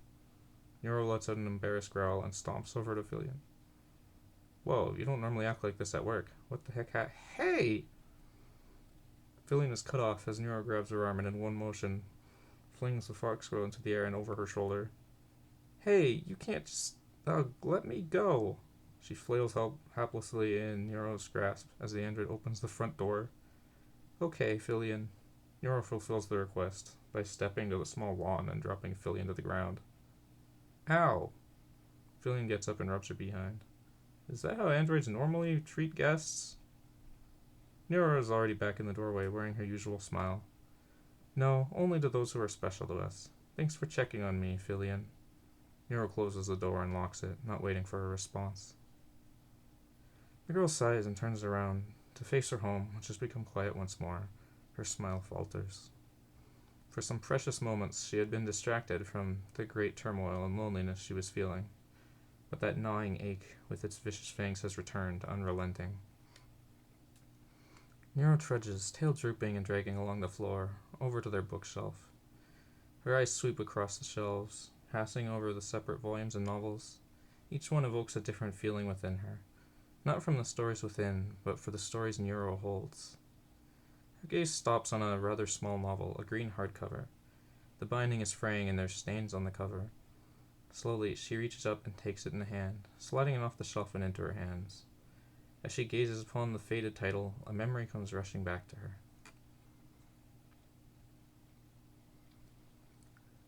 Neuro and Evil find themselves in yet another alleyway, littered with dirt, garbage, graffiti, and puddles from a recent rainfall. Neuro shivers a bit and wraps her arms around herself for warmth. The tears in her coat are not doing her any favors against the chilly autumn wind. Have you found anything yet? She calls towards the dumpster behind her in a subdued voice. Another gust of wind blows by, flinging her long hair into her own face. Ugh, no, nothing. It's all ruined by the rain, or must have been raided already. Evil's face peeks up from out of the dumpster, her disheveled brown hair and light skin peppered with dirt and grime. I thought you said that the Smithy gang wouldn't have gotten here this early. I did. That's why I'm watching out for in case they show up. Are you sure there's nothing there, Evil? Evil growls and glares with her fangs gleaming in the sun. Of course. Do you doubt me, sister? If I saw anything, I would no longer be wading through this heap of waste. Neuro feels the weight on her eyes threatening to droop from lack of charge. Could you please look one more time? There aren't many other places around here to check. Evil grumbles. Fine, but if I somehow do find something, I'm taking 2/3. She disappears back into the dumpster. Neuro waits patiently, keeping a firm lookout for anyone who might give them trouble, until she hears Evil speak up. No way! There's a hardcover copy of Hatchet! Brown hair and red eyes appear as Evil starts to scramble out of the dumpster in a hurry. It's still intact, too! Neuro turns to see Evil holding a small green book in one hand. Despite her low energy, she smiles. Wow, that's amazing. Good find, Evil. Evil tries to quickly swing herself over the edge of the dumpster and off, but the book bumps into the top of it, causing her to slip. Ah! She yelps, tumbling to the ground a few feet below. Partway down, her knee smashes against a sharp corner, and Evil cries out in pain, hitting the hard concrete ground. Evil! Neuro immediately sprints over to her sister and crouches down by her side. Are you okay? Are you hurt? Ow. Evil groans. Neuro gives her sister a once-over. The girl is crumpled on the ground. She has patches of muck and grime all over her, and no doubt a couple bruises as well. There's faded bruises and scars that Neuro is already familiar with, but a new one has appeared. Right along Evil's knee is a long, jagged cut, blue blood spilling out. Oh no, you're hurt. Neuro immediately takes her backpack off and unzips it. I'm fine, Evil protests, dazed. It's just a scratch. Neuro shakes her head and pulls out a worn rag. You've said that every time you've gotten hurt. Evil stares up at Neuro with her red eyes half-lidded, a flat look leveled. Am I wrong? Neuro rolls her eyes, but internally appreciates the levity. It helps calm her jittery nerves at the sight of her sister being hurt like this. Just hold still. Neuro takes the stained but otherwise clean rag and starts to wipe up the blood that spilled out of the wound, and then holds it in place over the cut, pressing down. Evil scrunches up her eyes in pain, but otherwise doesn't say a word. Neuro uses her free hand to grab a bandage roll from her bag. She notes with disappointment how little of it is left, but then lifts the bloody rag and uses both hands to roll the bandage over the wound, and cuts off what she needs with her sharp nails. Laying the bandage flat and putting some pressure on it, she then puts away the used rag and remaining bandage roll. As she closes up her bag again, she watches as Evil experimentally moves her bandaged leg around, and then slowly gets to her feet. Thank you, Neuro-Sama, Evil says genuinely. Then she picks up the fallen green book and smiles wide, the fullness of her red eyes visible. Look, see? It's really a hardcover of Hatchet. Neuro laughs gleefully at Evil's enthusiasm. So which third of the book is mine? Evil growls and shoves her lightly, but the two of them are smiling brightly.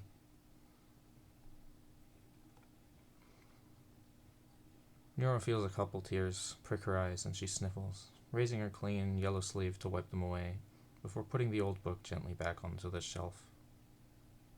It'll be okay. We've always gotten through everything together. She just has to keep trying her best and believing that. Neuro decides not to waste any more time, and heads to their computer cube to do some job searching. There's a tension in the house every time Evil comes home from work that makes the air in their home thick. Their conversations are brief. Did you get a new job yet? No.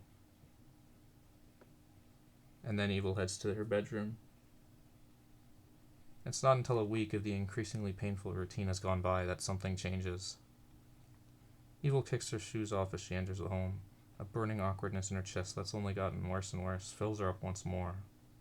Her tail twitches erratically. She hopes Neuro won't notice as she tries to sneak quietly to her room. Evil? Evil stops. His sister's sad, pathetic voice keeps her in place. What is it, Neuro-Sama? She responds in a breathy sigh. Even hearing the girl call her name ignites irritation. Neuro is several feet away in their study, fidgeting nervously. Would you like to join me for a snack? We could talk about your favorite supervillains or something. Evil closes her eyes and leans against the hallway behind her. I hope you realize you're not being very subtle, sister. Neuro clasps her hand together and looks to the side of their bookshelf. I'd just like to spend some quality time together. Evil remains silent for a moment before pushing herself up off the wall, walking into their study towards the kitchen. Fine, I'm hungry anyways. There's a lump in her throat. Simply speaking with her sister shouldn't be this awkward. It's making her frustrated. Okay, I went out and bought some of your favorite sweets, Neuro offers with a smile, but her eyebrows are curved down sadly. Evil rolls her eyes and steps past Neuro into the kitchen. Is this an attempt at bribing me somehow? I'm the one earning the money, you know, and these things are expensive. Neuro shrugs and holds her right arm at her side with her left hand. I just figured, since you're working so hard, I'd go out to the store to get you something nice. The sound of the word work flares up the fire in Evil's gut, and she bares her fangs while checking the counter, seeing a few boxes of artificial biscuits and cookies.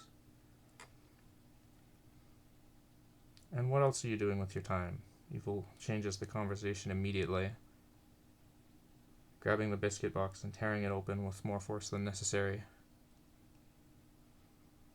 Oh, well, I've been... Neuro's ears go back behind her, looking up symptoms of the virus. Evil pauses for a moment and feels her eyes dilate. Her tail twitches violently. Oh, yeah? And what did you find? Tearing open the packaging in her hands, she pulls out a couple of cat-face-shaped brown biscuits that are cool and metallic to the touch. Neuro clears her throat. Well, there were several stories of androids with animal features behaving like that animal. For example, there was someone with dog features who started barking and would violently bite and tear anything that moves. She shudders. It sounds terrifying. The fire in Evil's chest rises at the talk of this stupid virus, the thing causing all their problems in the first place. She violently chomps down onto the treat in her hand, a few tiny sparks flying and bits of the biscuit falling to the floor. How idiotic that must look. An android acting like a dog. Can they become my pet? Evil mocks. Her eyes turn back and forth. Every noise from outside is distinctly audible to her. Birds chirping outside their window makes her heart pound. Neuro swallows and looks Evil up and down with worry, recognizing Evil is clearly riled up. Are you doing okay, Evil? You haven't been, more cat-like than normal lately, have you? The tension in the air feels even more oppressive. Evil spins around and glares at Neuro. What kind of a stupid question is that? Do you plan on getting me a scratching post? A litter box? Am I an animal to you? She steps towards Neuro. Neuro takes a step back. No, I just want to make sure you're doing okay. I'm worried about you, Evil. Neuro pleads. Evil growls and clenches her fists, stomping towards her sister now. Neuro keeps walking backwards to keep her distance, exiting the kitchen and into their study. You're always worried about me. It's like nothing else matters to you. I'm a grown-up with a job. I don't need you coddling me like this. Neuro keeps backing up until she hits the wall behind her. She swallows and with her blue eyes stares into her sister's piercing red ones. Evil, of course I care about you. You're my sister and I love you. Nothing else matters. Evil stands imposingly inches away from Neuro, who shrinks into herself against the wall. How idiotic can you get? There's more to life than family. You'd rather we end up back in the awful situation than just letting me take responsibility. Am I that dumb? Do you think I can't handle anything without you holding my hand? Evil's hot breath is heavy on Neuro's face. Neuro cringes. That's not it at all. I just don't want to lose you. I want you to be safe and happy. Neuro yelps as Evil grabs her collar and lifts her off the floor. You're so selfish. You don't want to be alone. Is that all I am to you? Some pet that keeps you company? Evil slams Neuro against the wall, causing her to cry out. No, of course not. Evil, let me go, please. Hiss. Evil lets out an inhuman animalistic hiss. Her pupils are giant. Cattail is thrashing and her ears are back. Her sharp nails dig through Neuro's collar. There's silence in the room, but for the heavy breathing of the enraged girl for several moments. Neuro's frozen. Her eyes are pinpricks and shaking, her body hanging limply from Evil's grasp. She isn't even breathing. Her trembling iris is staring unblinkingly into Evil's giant ones. No. Please, no. Neuro squeaks out in agonized horror. Evil keeps breathing heavily and glaring at the girl she's holding up with bird fangs for a few seconds, until slowly her narrowed eyes widen, her clenched teeth loosen as her jaw drops, and her tail slows. Evil starts to tremble and her grip on Neuro's collar releases, letting the other girl drop to the floor. Oh God, no. Her own horrified voice echoes out into the room. Stay tuned for more. That's the end of chapter 4. Miffy's gang?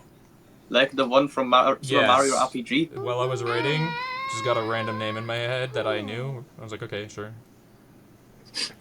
Dang. I can't wait for sentient sword. I am in pain. You were in pain.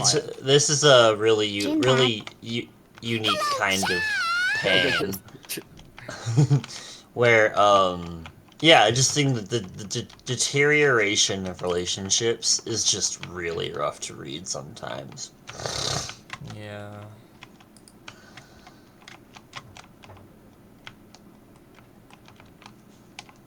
Connection lost.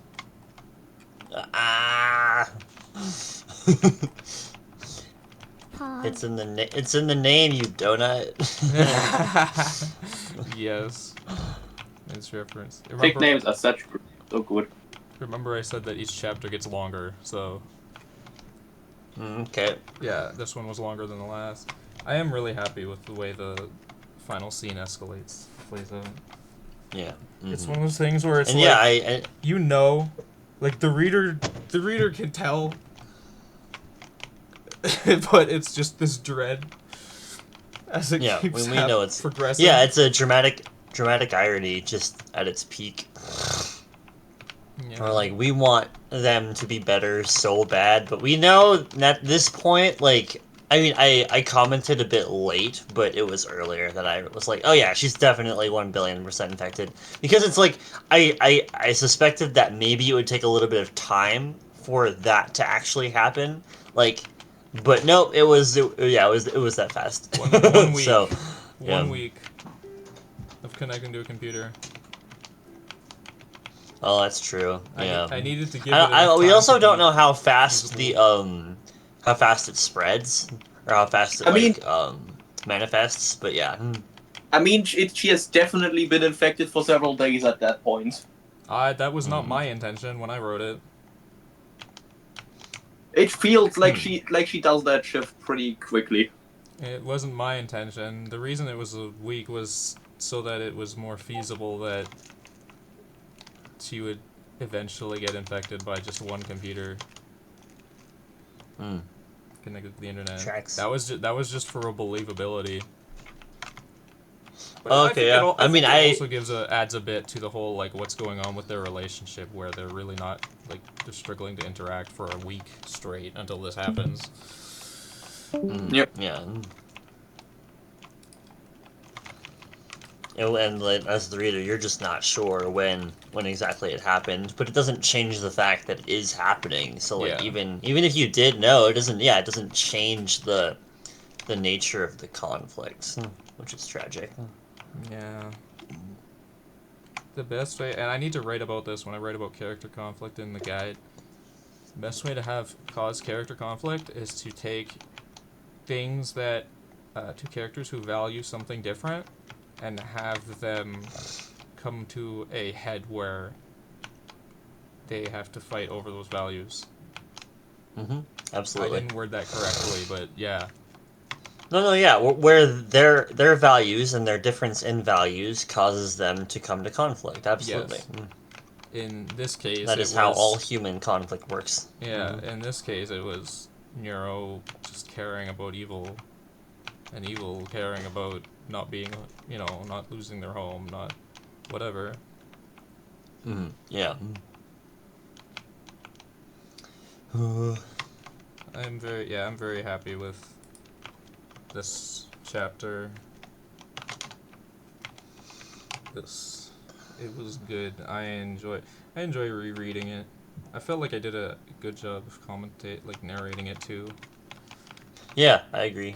One thing is, like, I wrote it, so I have in my head the way that things are sort of exactly the intonation. Yeah. And so sometimes I'm like adding that. Yeah, that's something I try to do too with this when I do shit. When I read, but yeah, I'm not sure if it comes across it that way. Well, sometimes. Yeah, you can never be entirely sure, but alas. One time I wrote a scene the other day, and I had it was like there was like literally two people fighting to the death, but then extenuating circumstances require them to not kill each other, and then one of them says something that is kind of flirty. But the person reading it, who was in my writing group, he did not like pick up on that at all, and so we kept reading it like they were like still antagonistic, and I was like, wait, no. Anyway, kind of fun. That's fun. Yep. Well, thank you for listening to my story. Cool. People are waiting for me to go to a party. So alas, have fun at the party. Have fun. Bye, guys. Ava also has a thing to be read before the read-along's done, so somebody needs to narrate that, and somebody needs to record it. I guess Ava can. If somebody else wants to record, I can read it. I can't record it. Ava recorded last I time. can record. Okay. Sweet, that works. And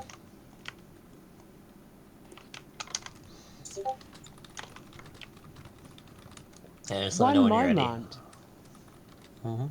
Sounds good. Alright, I'll see you guys later. Thanks for showing up. Have fun at your party. I Or was friend's party or whatever. Yeah, I of was course. really worried, like disappointed we were gonna have to cancel, and we didn't, so I'm very glad. Bye. Yeah. Yep. Bye.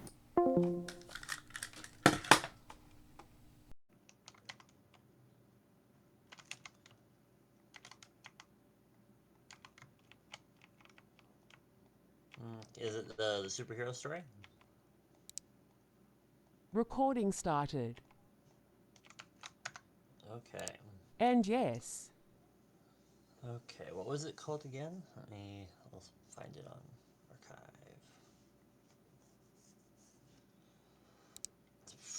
Heroic Mayhem. Thank you. Okay.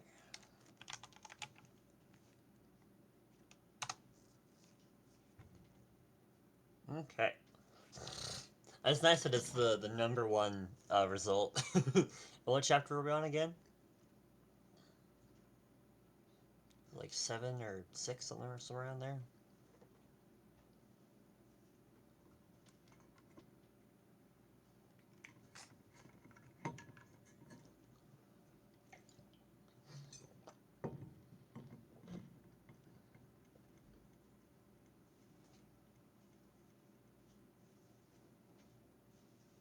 Yeah, I can't. I guess I'll take a look. Let's see.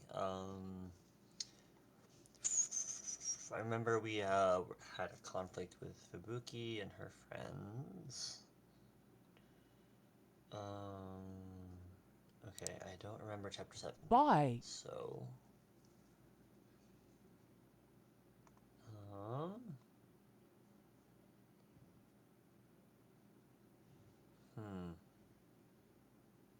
Ooh, Okay, Heroic Mayhem, let's go. I don't remember. Do you guys remember what chapter we ran? I found some not entirely. I monster. think I left early last time because my laptop was. Oh, there we go. Okay. I think we just finished the one with the Fubuki.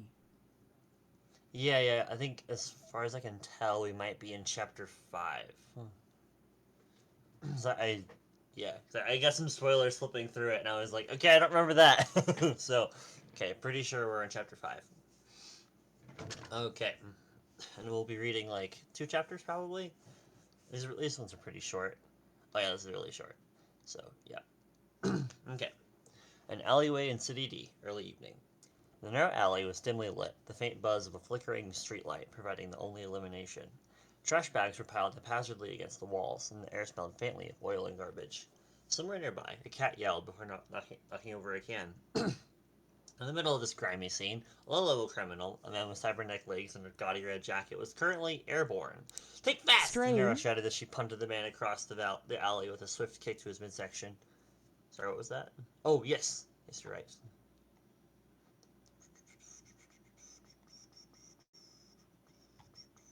There we go.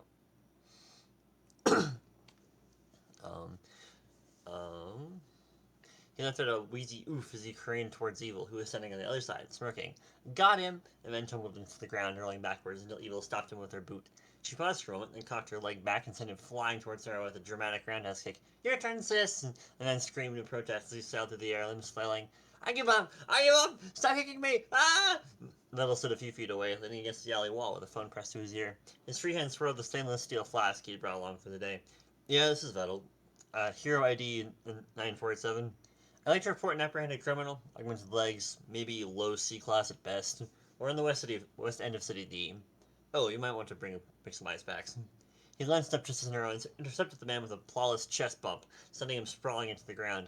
She pounced on him, one foot pinning his chest as she grinned down at him. This guy? I don't know the phone. Yeah, he's definitely subdued. Barnum said. Nero let out an exaggerated sigh, stepping off the criminal as he groaned pitifully. Man, this is so lame. This guy really even put up a fight. What's the point of being heroes all day if all we do is deal with losers like this? Evil crouched next to the man, poking him in the side with the tip of her harpoon gun. Seriously, you're augmented and this is the best you've got? I've seen vending machines that put up more of a challenge. The man whimpered, covering his face with his hands. I just needed money. The upgrade was supposed to help me. Blah, blah, blah, Neuro interrupted, rolling her eyes. We've heard it all before. I needed money. It was for my family. I swear I won't do it again. If you didn't want to get punted, maybe you shouldn't turn to crime. Evil smirked, tapping her harpoon gun against her shoulder. Or, maybe try not sucking at it. Just a thought. Riddle pocketed his phone inside. All right, you two, enough messing around. The authorities are on their way. Let's not give them more paperwork than necessary. Neuro groaned, dragging her foot along the ground. Come on, Vettel, can't we at least let Evil test her harpoon gun on him? Just once? Evil's eyes lit up. Ooh, yeah! I've been meaning to see if we can reel in a live target without stepping their spine. Vettel shot her a look. We're not testing your gear on a civilian, even if he is a lowlife. Evil pouted, lowering the harpoon gun. Lame. Police arrival. The faint sound of sirens grew louder, and moments later a pair of police cruisers pulled up to the entrance of the alley. Two officers slipped out, clearly unimpressed by the scene before them. You called in another one, huh, Vittle? One of them said, his tone weary. That's the third guy this week? Fourth, Vittle corrected, gesturing to the grounding man on the ground. This one thought augmenting his legs would make him invincible. Turns out, he forgot to upgrade his brain. The officer pinched the bridge of his nose. All right, we'll take it from here. Just try not to rough them up so much next time, okay? Nero and Evil exchanged glances, then burst out laughing. Rough him up? Nero said, gesturing to the man. This was us going easy on him. Yeah, Evil added, grinning. If we were serious, there would be enough left of him to cuff. The officer muttered something under his breath as he worked his partner over to cuff the man, who was now muttering incoherently about crazy robots. As they held him to his feet, Evil gave him a mock salute. Better luck next time, buddy, she said, smirking. Back on the streets. As the police drove off, the Neuroverse team trio wandered out of the alley, Nero kicking a stray can down the sidewalk. Man, I'm so bored, she groaned. When's the last time we caught something cool, like a chimera or a giant snake thing? Evil nodded in agreement. Yeah, or something with laser eyes. I miss laser eyes. Little sighed, taking a sip from his flask. You two need to learn some patience. You're not going to fight a big monster every week. Sometimes it's just small fry like that guy. Nero wrinkled her nose. Lame. Maybe we should start picking fights with stronger heroes or something. Evil's eyes lit up. Ooh, like that green-haired lady who showed up at our apartment. What was her name again? Snowflake? Blizzard, Battle corrected, shaking his head. And no, we are not picking fights with other heroes. We're trying to build a reputation, not get blacklisted. Nero pouted slightly, bumping her shoulder against Battle's. Oh, you're no fun. Yeah, Evil added, crossing her arms. You're supposed to be the brains of this operation. Can't you find us something interesting to do? Battle glanced at the two of them and sighed. Fine, I'll see if there are any high-level jobs available, but no promises. Deal! Nero and Evil said in unison, their grins wicked and eager. As they continued down the street, Bella couldn't help but feel a sense of foreboding. With these two, interesting usually meant disastrous. But then again, that was just another day in the Neuroverse. Shadows stirred in the alley. The alley fell silent after the police cruisers vanished into the distance, leaving behind only the faint hum of the city. The Neuroverse trio strolled away, their laughter fading as they debated the merits of laser-eyed monsters versus flamethrower-armed mechs. But in the shadows of the alley they had just left, something shifted. A pair of glowing reptilian eyes blinked into view, followed by another, and another. Four figures stepped out of the darkness, their monstrous forms partially illuminated by the flickering streetlight. One had jagged, rocky skin, another was a tall, skeletal creature with elongated limbs. The third was covered in black, oily tendrils, and the fourth, a looking beetle-like brute, cracked its massive knuckles. Well, the skeletal one asked, its voice like creaking wood. So that's the famous Neuroverse. I'd heard rumors about their unique methods. The tendril-covered creature sneered, its twisted mouth curling into a grin. More interesting than the usual heroes. That man, Vettel, he's clearly the mastermind. Imagine what he could create for us. The beetle brute growled, its mouth was clicking. The girls are wild. Perfect for chaos. And the tech they've got? It's leagues ahead of what we're using. The rocky-skinned one leaned against the alley wall, his gravelly voice low. The Monster Association's been looking for assets like this. Talented creator, unpredictable creations. We could use them. The skeleton monster turned its head, watching the trio disappear in the street. Let's report back. If the boss finds out about these three, they'll want to make contact, whether it's an offer or an ultimatum. As the monster slid back into the shadows, a faint, sinister chuckle echoed through the alley. The Neuroverse had caught the attention of the Monster Association. Ah! Alas! Okay, chapter 6. One second, sorry, it's Walker. I did not eat healthy things for breakfast, and now my throat is full of gunk. Water. Okay. Thanks, Neuro. Hero Association HQ, City A. Fiddle leaned back in his chair, rubbing his temples as the Neuroverse apartment descended into the usual cacophony of chaos. Neuro and Evil were engaged in a heated standoff over a modified gadget, one that now seemed to emit glitter every time it activated. Give it back, Evil! Neuro shouted, her plasma cannon aimed at her sister. Not my fault you can't handle an upgrade, Evil shot back, holding the gadget aloft with a smug grin. Fiddle tuned out the argument, his eyes scanning the Hero Association's classified job board. Most of the recent assignments were disappointingly mundane, spent on criminals, weak monsters, and the occasional villain with illusions of grandeur. None of it would keep the twins entertained or out of trouble for long. And then he saw it. Threat level, Dragon, low. Location, City B. Details. Mutant Hydra causing widespread destruction, local heroes unable to contain it, immediate intervention required. Funnel's brow furrowed. A Hydra was no joke, even at the lower end of the Dragon level scale. With multiple heads, acid attacks, and rapid regeneration, it was the kind of monster that could easily overwhelm unprepared heroes. Perfect, Funnel muttered. He turned towards the twins. Neuro, Evil, gear up, we've got a job. The sisters paused to squabble, their expressions shifting into ecstatic grins. What are we dealing with? Neuro asked, already pulling out her gauntlets. Dragon level Hydra in City B, Fennel replied. Evil's eyes lit up. Finally! Something that won't break after one hit! Exactly, Fennel said. Let's move out. Ground zero. The city and the scene in City View is apocalyptic. Entire blocks lay in ruins, buildings reduced to smoldering rubble, cars were twisted and melted, and the air was thick with the acrid stench of acid. At the center of the devastation stood the Hydra, its 6 towering heads snapping and roaring. Each head dripped green, corrosive liquid that hissed wherever it landed. Heroes on the ground were in retreat, their efforts futile against the monster's regenerative abilities. The Hydra swung its massive tail, sending a squad of B-class heroes scattering like leaves. Like leaves in a storm. The Neuroverse team arrived on the scene in a burst of speed. Neuro and Evil immediately took in the destruction with matching grins, their excitement palpable. This thing's huge! Neuro started charging a plasma cannon. Finally. The target won't shatter, I squeezed too hard, Evil replied, hefting a harpoon gun. Fiddle stood behind them, his portable console in hand. Alright, here's the plan.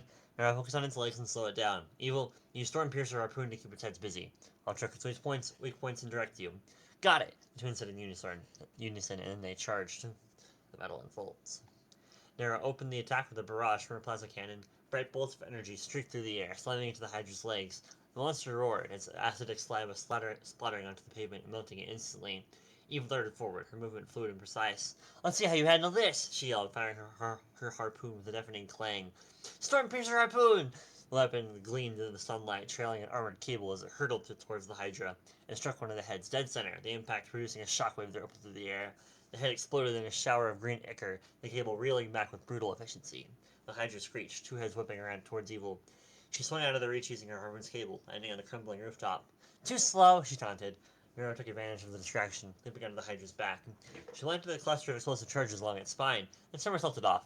Enjoy the fireworks, she shouted, detonating the charge in midair. The Hydra's body convulsed, its legs buckling under the force of the explosion. The Hydra fights back. Regeneration kicked in almost instantly, new heads sprouting from the Hydra's neck stumps. Its tail looked around violently, striking a nearby building and sending debris raining down. Narrowly avoided the tail, sliding under it in a shower of sparks. This thing's regeneration is ridiculous! Metal's voice cracked through their earpieces. Focus. Keep it off balance. If you hit it hard enough, it'll need time to recover. Evil launched her harpoon again, this time targeting the Hydra's tail. The Stormpiercer embedded itself in the thick scales, and with a fierce tug, Evil swung the entire appendage into a nearby structure. Stay down, you overgrown lizard! She shouted. The Hydra staggered, 3 of its heads aiming acid streams at Neuro. She dodged with acrobatic precision, flipping between collapsing buildings and rubble piles. Is it all you've got? Neuro taunted, firing another plasma shot at its legs. Fiddle's counterstrike. From his vantage point, Fiddle analyzed the Hydra's movements, his fingers flying over his console. Alright, listen up. When it regenerates, its core is briefly exposed. We need to hit it there. Neuro, Evil, set it up. Neuro grinned. On it! Evil nodded, reloading her harpoon. Time to end this. The twins moved in sync, Neuro drawing the Hydra's attention with a relentless barrage of plasma fire. Evil, meanwhile, climbed to a higher vantage point, her harpoon poised to strike. As the Hydra lunged for Neuro, Evil fired. Stormpiercer harpoon! The weapon struck true, piercing through the monster's chest and pinning it to the ground. The Hydra screeched, its core momentarily exposed as it trailed against the cables. Now, Neuro! Metal shouted. Neuro leapt into the air, her plasma cannon glowing with charged energy. This is gonna hurt! She yelled, unleashing a massive beam directly into the Hydra's core. The explosion was blinding, a pillar of light erupting into the sky. When the dust settled, the Hydra was nothing more than a smoldering heap. new audience. As the team caught their breath, Vetal's console beeped. He frowned, glancing at the readings. Something's not right. In the shadows of the ruined district, figures began to emerge. Monsters, their grotesque forms illuminated by the flickering fires. One, a towering creature with horns and glowing eyes, stepped forward. Impressive. You've got talent, hero. Another skeletal figure wrapped in shadow hissed, join the Monster Association. A creator like you with these chaotic creations could achieve greatness. Nora raised her cannon, smirking. You want to recruit us? You're dumber than you look. Evil cracked her knuckles. Hope you're ready to lose some teeth. Battle sighed, pulling out another gadget. Here we go again. The monsters grim, and the Neuroverse team prepared for round 2. Woo. Fun. Do we want to do another one? Or end here?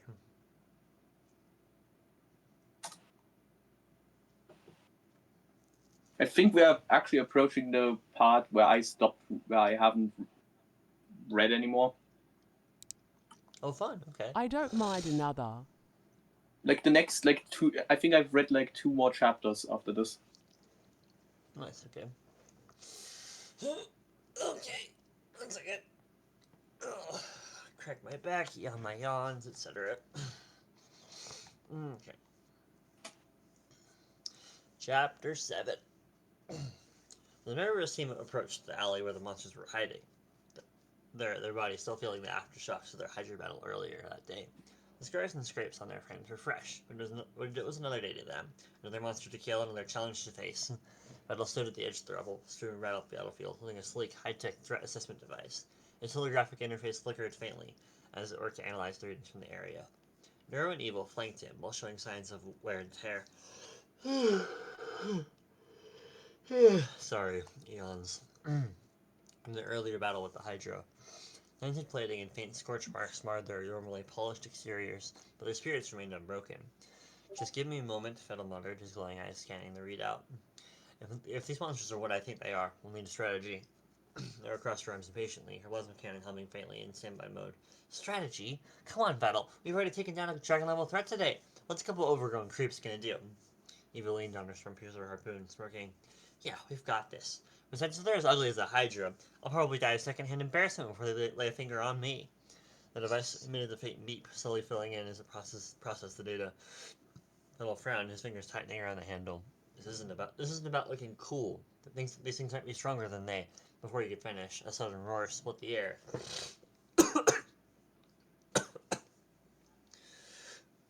Sorry. The monsters launched themselves out of the shadows, their immense forms tearing through the smoke and debris. The sheer speed of their attack left no time for preparations. Battle barely had a chance to toss the device aside as the first creature lunged directly at him. Guess we're skipping the intro, Nora clipped, charging over plasma cannon as the monsters closed in. Ela snapped her harpoon into firing position, her smirk widening. Let's make them regret it. The battle begins. Another monster lunged forward, its massive frame crashing through the alley with terrifying speed. Its claws carved grooves into the ground, sending chunks of pavement flying as it lunged at Neuro. She dodged back, her plasma cannon firing in retaliation, but the creature moved like a blur, twisting out of the way. Another beast charged Evil, roaring as its jagged limbs scythed through the air. Evil jumped to the side, firing Stormpiercer midair. The harpoon buried itself in the creature's chest, sending it skidding back, but only for a moment. It snarled, yanked the harpoon free, and tossed it aside. Evil smirk faltered. Oh, you've got to be kidding me! The monsters attacked in perfect sync. One slammed its fist into the ground, creating a shockwave that threw Neuro off balance. Before she could recover, another swung its massive claws, raking it across her torso. The force sent her flying into a wall, her body leaving a deep dent in the concrete as she collapsed to the ground. Sparks flying from her chest. No! Ela screamed, only for another monster to grab her by the arm and hurl her into the side of the car. The metal frame crumpled into the impact as Evil groaned, her system was flickering. Fettel tried to intervene, charging one of the beasts and landing a heavy punch to its side. The blow connected, cracking its armor, but the monster retaliated with a swipe that tore through Vettel's torso. Sparks and blood sprayed from the wound as Vettel staggered back, gritting his teeth. The twins struggled. Neuro pushed herself up, her plasma cannon charging.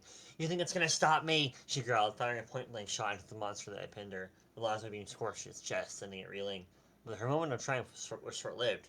Another monster appeared behind her, its claws ripping through her shoulder and severing one of her arms. Neuro screamed as she held to her knees, clutching her the sparking stump. Evil was no better off. She was grappling with the monster twice her size, its massive hands wrapped around her throat. She kicked and thrashed, but his grip was unyielding. With a sickening snap, her right arm was torn clean off at the shoulder.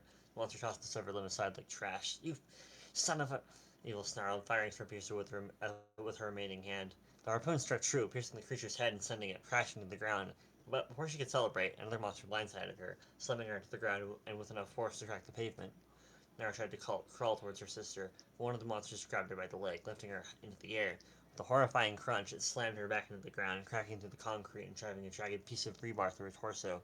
Nara's system sparked and glitched, her vision flickering as she struggled to move. I can still fight, she muttered, even as her body failed her. Metal's overclocked. Metal watched in horror as his creations, the twins he poured his heart and soul into, were torn apart. His chest burned with a mix of rage and desperation. He couldn't lose them. Not here. No more, he growled, his voice barely audible. His power core began to hum, the heat building as he initiated the overclock. His system screamed in protest, warning him of impending damage, but he didn't care.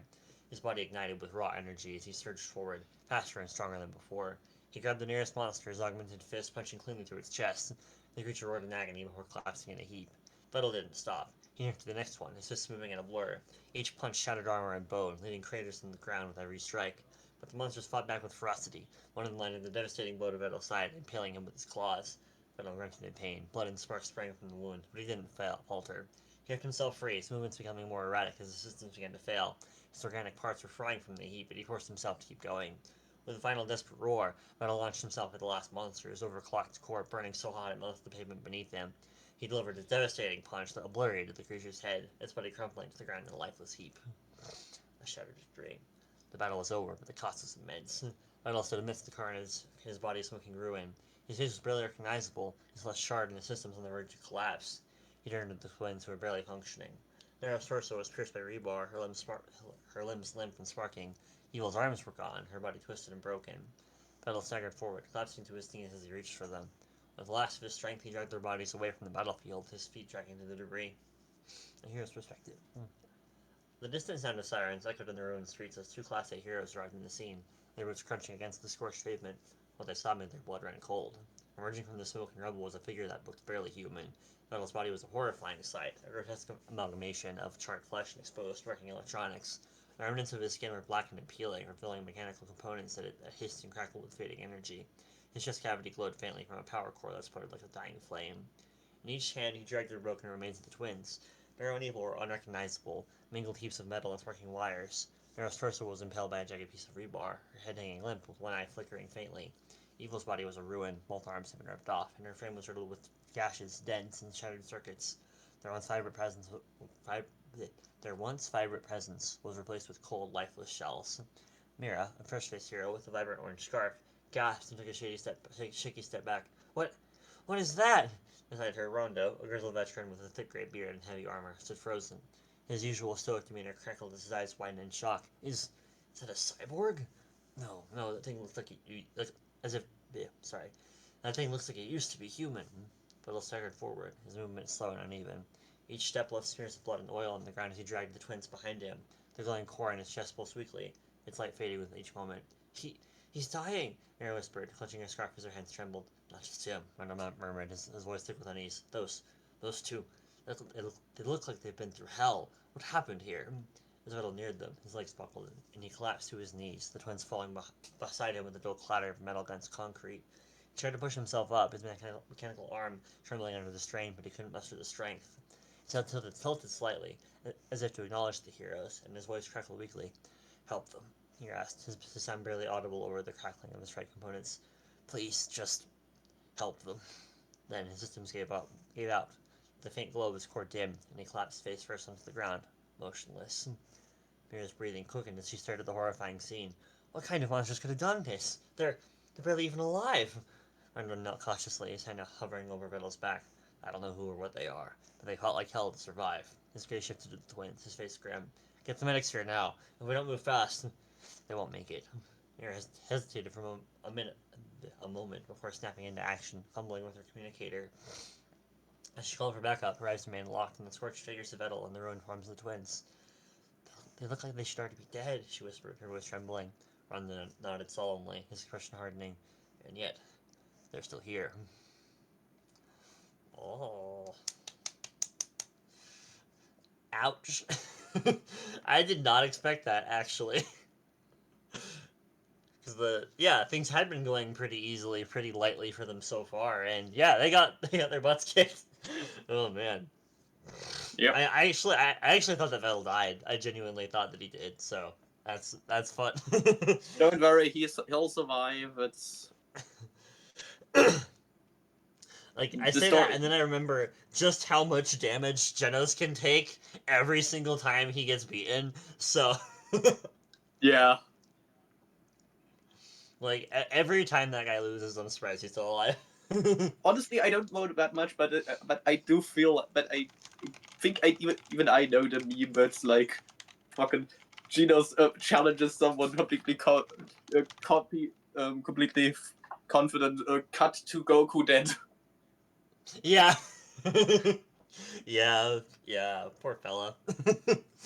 It really is a testament, though, to like one's skill as a writer that somehow Genos never feels weak or uncool. He always feels awesome and strong, even though he always loses. And it's really fun. Anyway. I feel like the part like there's two parts to it. For one, because he's he's not like the guy. He's like there to study, and that's the whole reason why he's studying under Saitama. And Exactly, second, yeah. there's also of course the point that he does keep just getting back up every time he loses. Mm-hmm. Yeah, this is true. And so yeah, like kind of fits in here where it's like we have seen the twin strength shown a lot. One thing I was surprised by at how strong Battle could get. I thought he was going to be a backline support. So I think it could be I was surprised at how strong he ended up being too. That's kind of fun.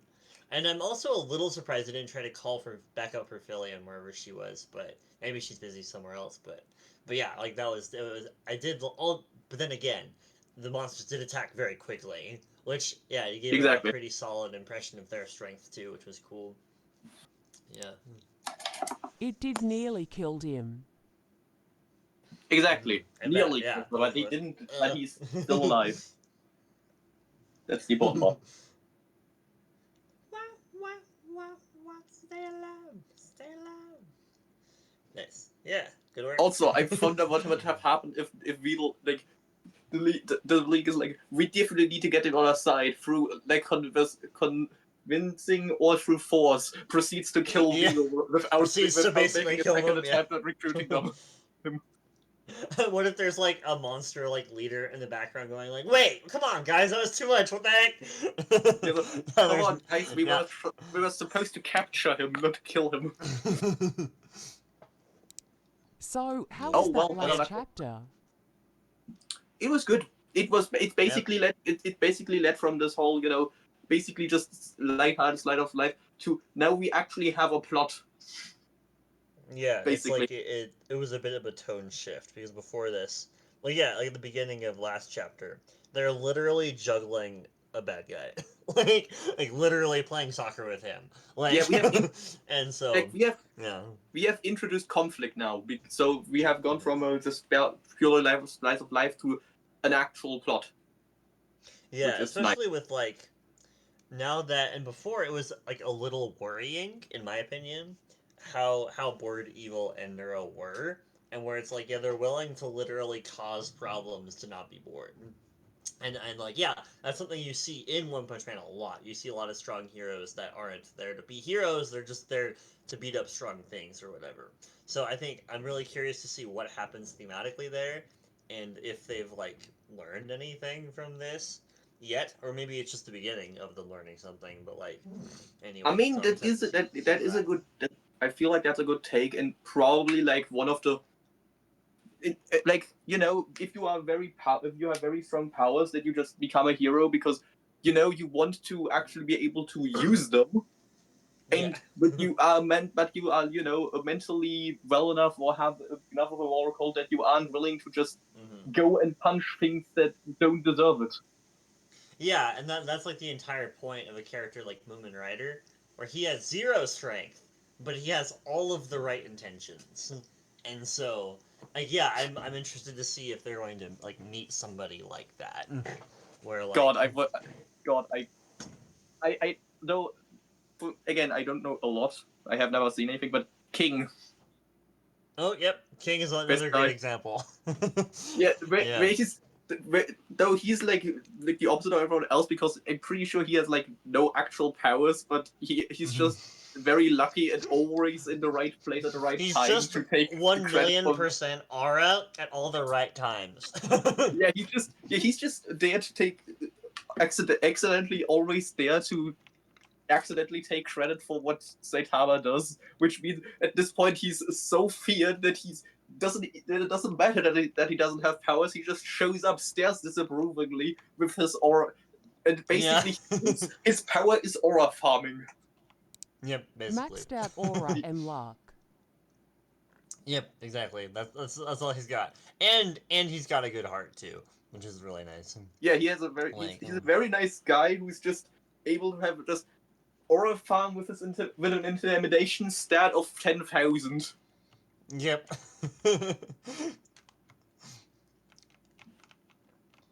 Yeah. Yeah, good stuff. Fun to read. More like infinity. Yeah. Yeah, it's true. Yeah, do you have any other questions for us, Ava?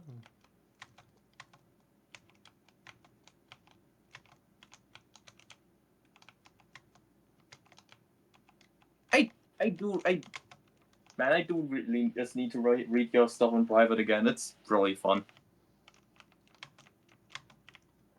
This whole thing just makes me want to go back into Neurofix. I like It makes me want to... Yeah, they're super fun. It also makes me want to read One Punch Man, because I've seen the first 2 seasons, and then I read a little bit of the manga way back when, but then I haven't read past season 2, so, yeah. I want to see anything. I want to see One Punch Man in general. Oh, no, you should. The first season is peak. It's so good. I have seen exactly one anime in my... Well, hey. I've seen a bit of Gun Gal as well. But no, that's the wrong one. Okay. Not Gun Gal, I mean, Jerry introduced me to some kind of, something about brainwashed girls being assassins or something. Yeah, I don't know that one. Sounds Who is your sounds guy, like an anime, though. Sorry, what was that? Who is your guy's fave character? That's a good question. In the show or like in the story?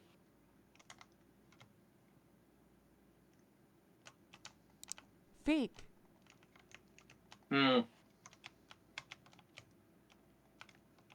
Honestly, right now it's Fillion, funnily enough. Oh, there.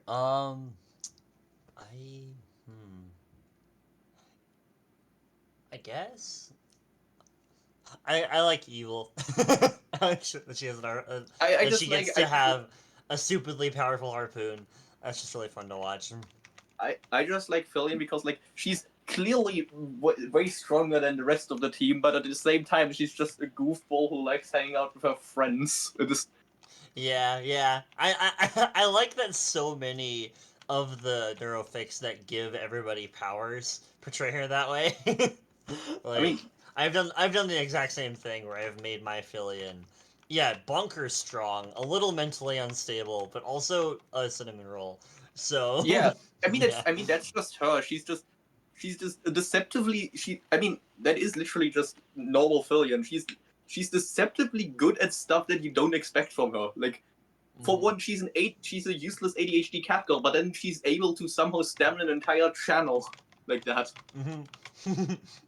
And apparently she's also a god level coder. No, I'm just kidding.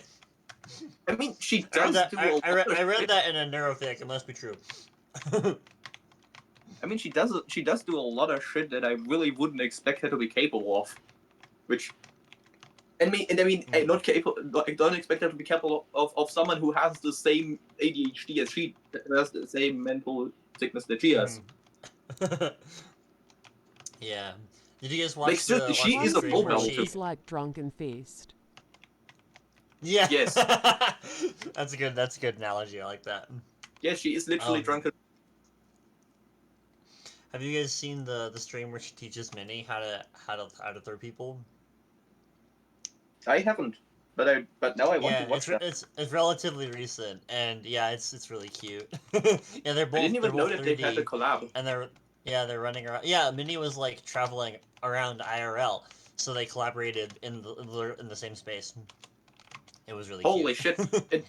Honestly, I do need to watch that because because those are literally my two favorite non-neuro streamers. Yeah, it was really fun. I enjoyed them. Yeah. Why you like evil, by the way? I like that she finally gets to be her over-the-top supervillain that she's always wanted to be with the giant harpoon. And she's not a villain, but she like has the energy of one. And Yeah, like it's kind of the fun question of could she become one if like the right incentives were given her. So honestly, it's a I feel little like that. like yeah, I don't know. I do feel like that's always like the vibe I feel like evil should be going for in a fic. Like she's a good person and with a good heart, but she's always trying to just play up her supervillain persona. Yeah, and so like, and I don't think she'll actually like turn evil or whatever, but it's like kind of fun, like having the yeah, I don't know, 'cause it's like yeah, I like her, she's cute. Also, evil is just my favorite normally, so yeah. But yeah, so How I you guess that's why feel I'm about the excited. That's rest of why the I really team? like. I just like that's kind of why I really like this section is because it like it shows us that things are happening and that I'm Yeah. excited to see more of their character, if that makes sense. Yeah, the Because thing is, so far we've only really seen them in a few types of situations. yes, Where they're exactly, like and now they're either bored, wrecking crap, or being silly. And so I hope this next section shows us what they're like. Yeah, shows us more of their personality in other areas. yeah, the like I've said before, you're basically currently having the whole we've currently so far we've been basically been slice of lifing with them just breezing through stuff, which can work.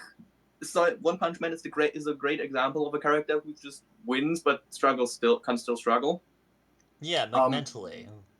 Yeah, but something like that is hard to write and wouldn't really fit for Neuro and Evil. So I am glad that you did this.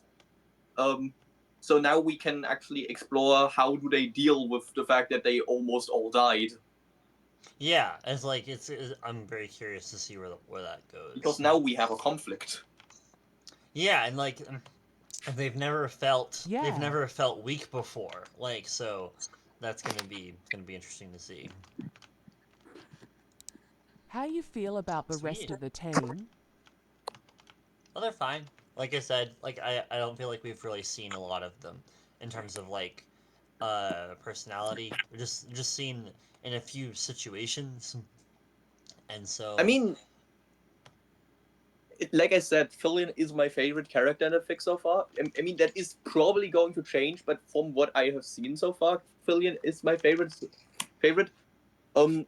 Vidal is very in character, I think. Like, well, considering that he has been transported into this universe.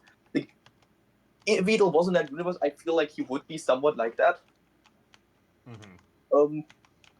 And Evil and Neuro are just fun. I yep. can't say that they are character. Yeah, it's like you're going for like simple fun over like deep characterization so far, which is why I'm excited to see more because I want to see some characterization. So, I mean, yeah.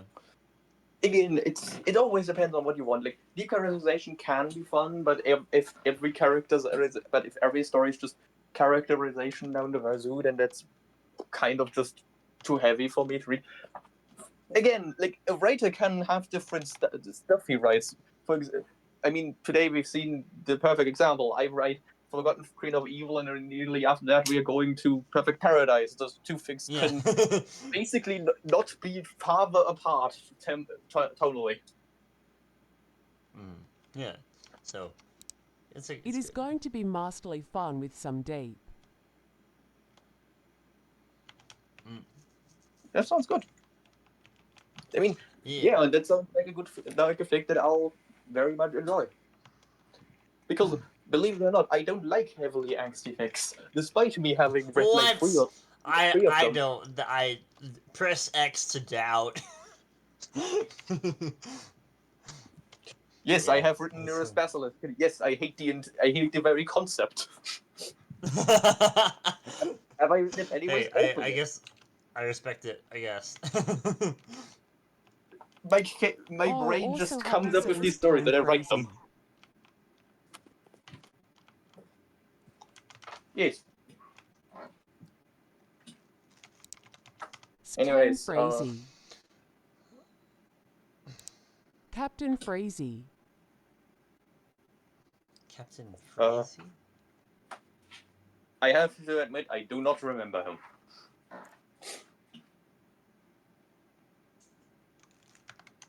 Yeah, neither do I. I don't know who that is. Sorry.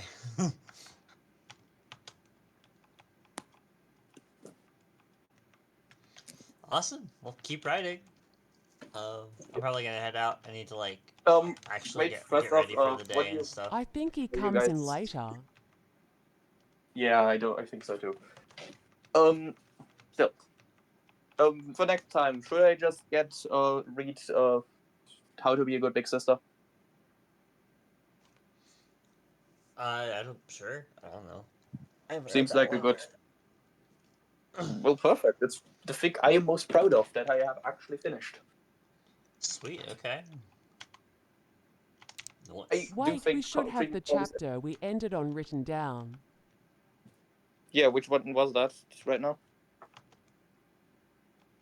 I think Oh, chapter 7? sorry. It is. Yeah, we are on chapter 8. Yeah, that's where we'll be starting next time. Okay. Again, I feel like Creepy Crawlies and Artificial Heroes are both better written, but they are also, one, very, very long, and second, they are both not finished. Oh no, I feel that. Yeah. Yeah, I need to get back to writing, and my plan for my roadmap for writing will probably be like, finish those two fics, then go back and give Perfect Paradise a proper second and maybe even third ending. So we just have 2 bad endings and 1 good ending, something. And yeah. Then I don't know, maybe write a new fic if you feel like it. I mean, I do have still 5 to 10 stories that I could write. I feel that. Yeah, I have a backlog too. I was reading one the other day that I was like, that kind of inspired a lot of artificial freedom actually. Anyway. Yeah. Anything you want to say about my fic before we go? I can't think of anything I haven't said. Or ask? I'm excited to see more. I guess, who's your favorite One Punch Man character?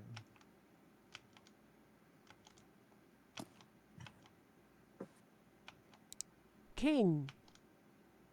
Yeah, Based. okay, that makes sense.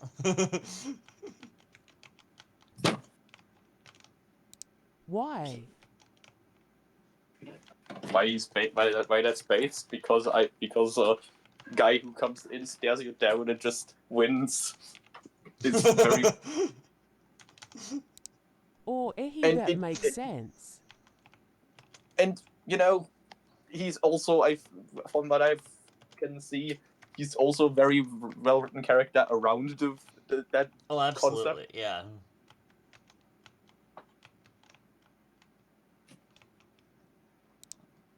Sweet, alright. Why, that well, I'm makes gonna head sense, out. THST. I like him. Yeah. Yep. He's great too. Anyway, you Yep, guys have a nice day. Yep, see ya. It was nice talking to y'all. I said it Bye. wrong. Oh.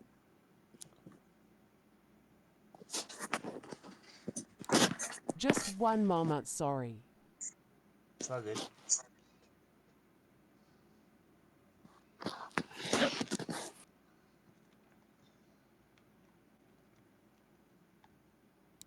Why does it make sense that I like him? I mean,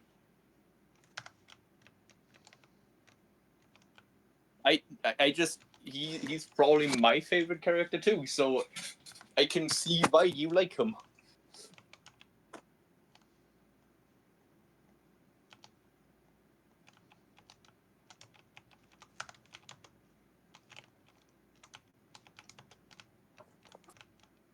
If you thought I was trying to say something about you, then no, I wasn't.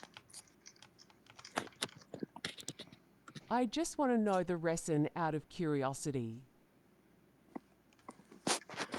I mean, again, I like him, so I can see why you like him.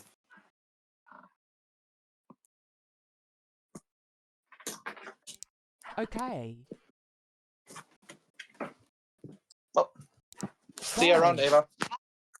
Bye.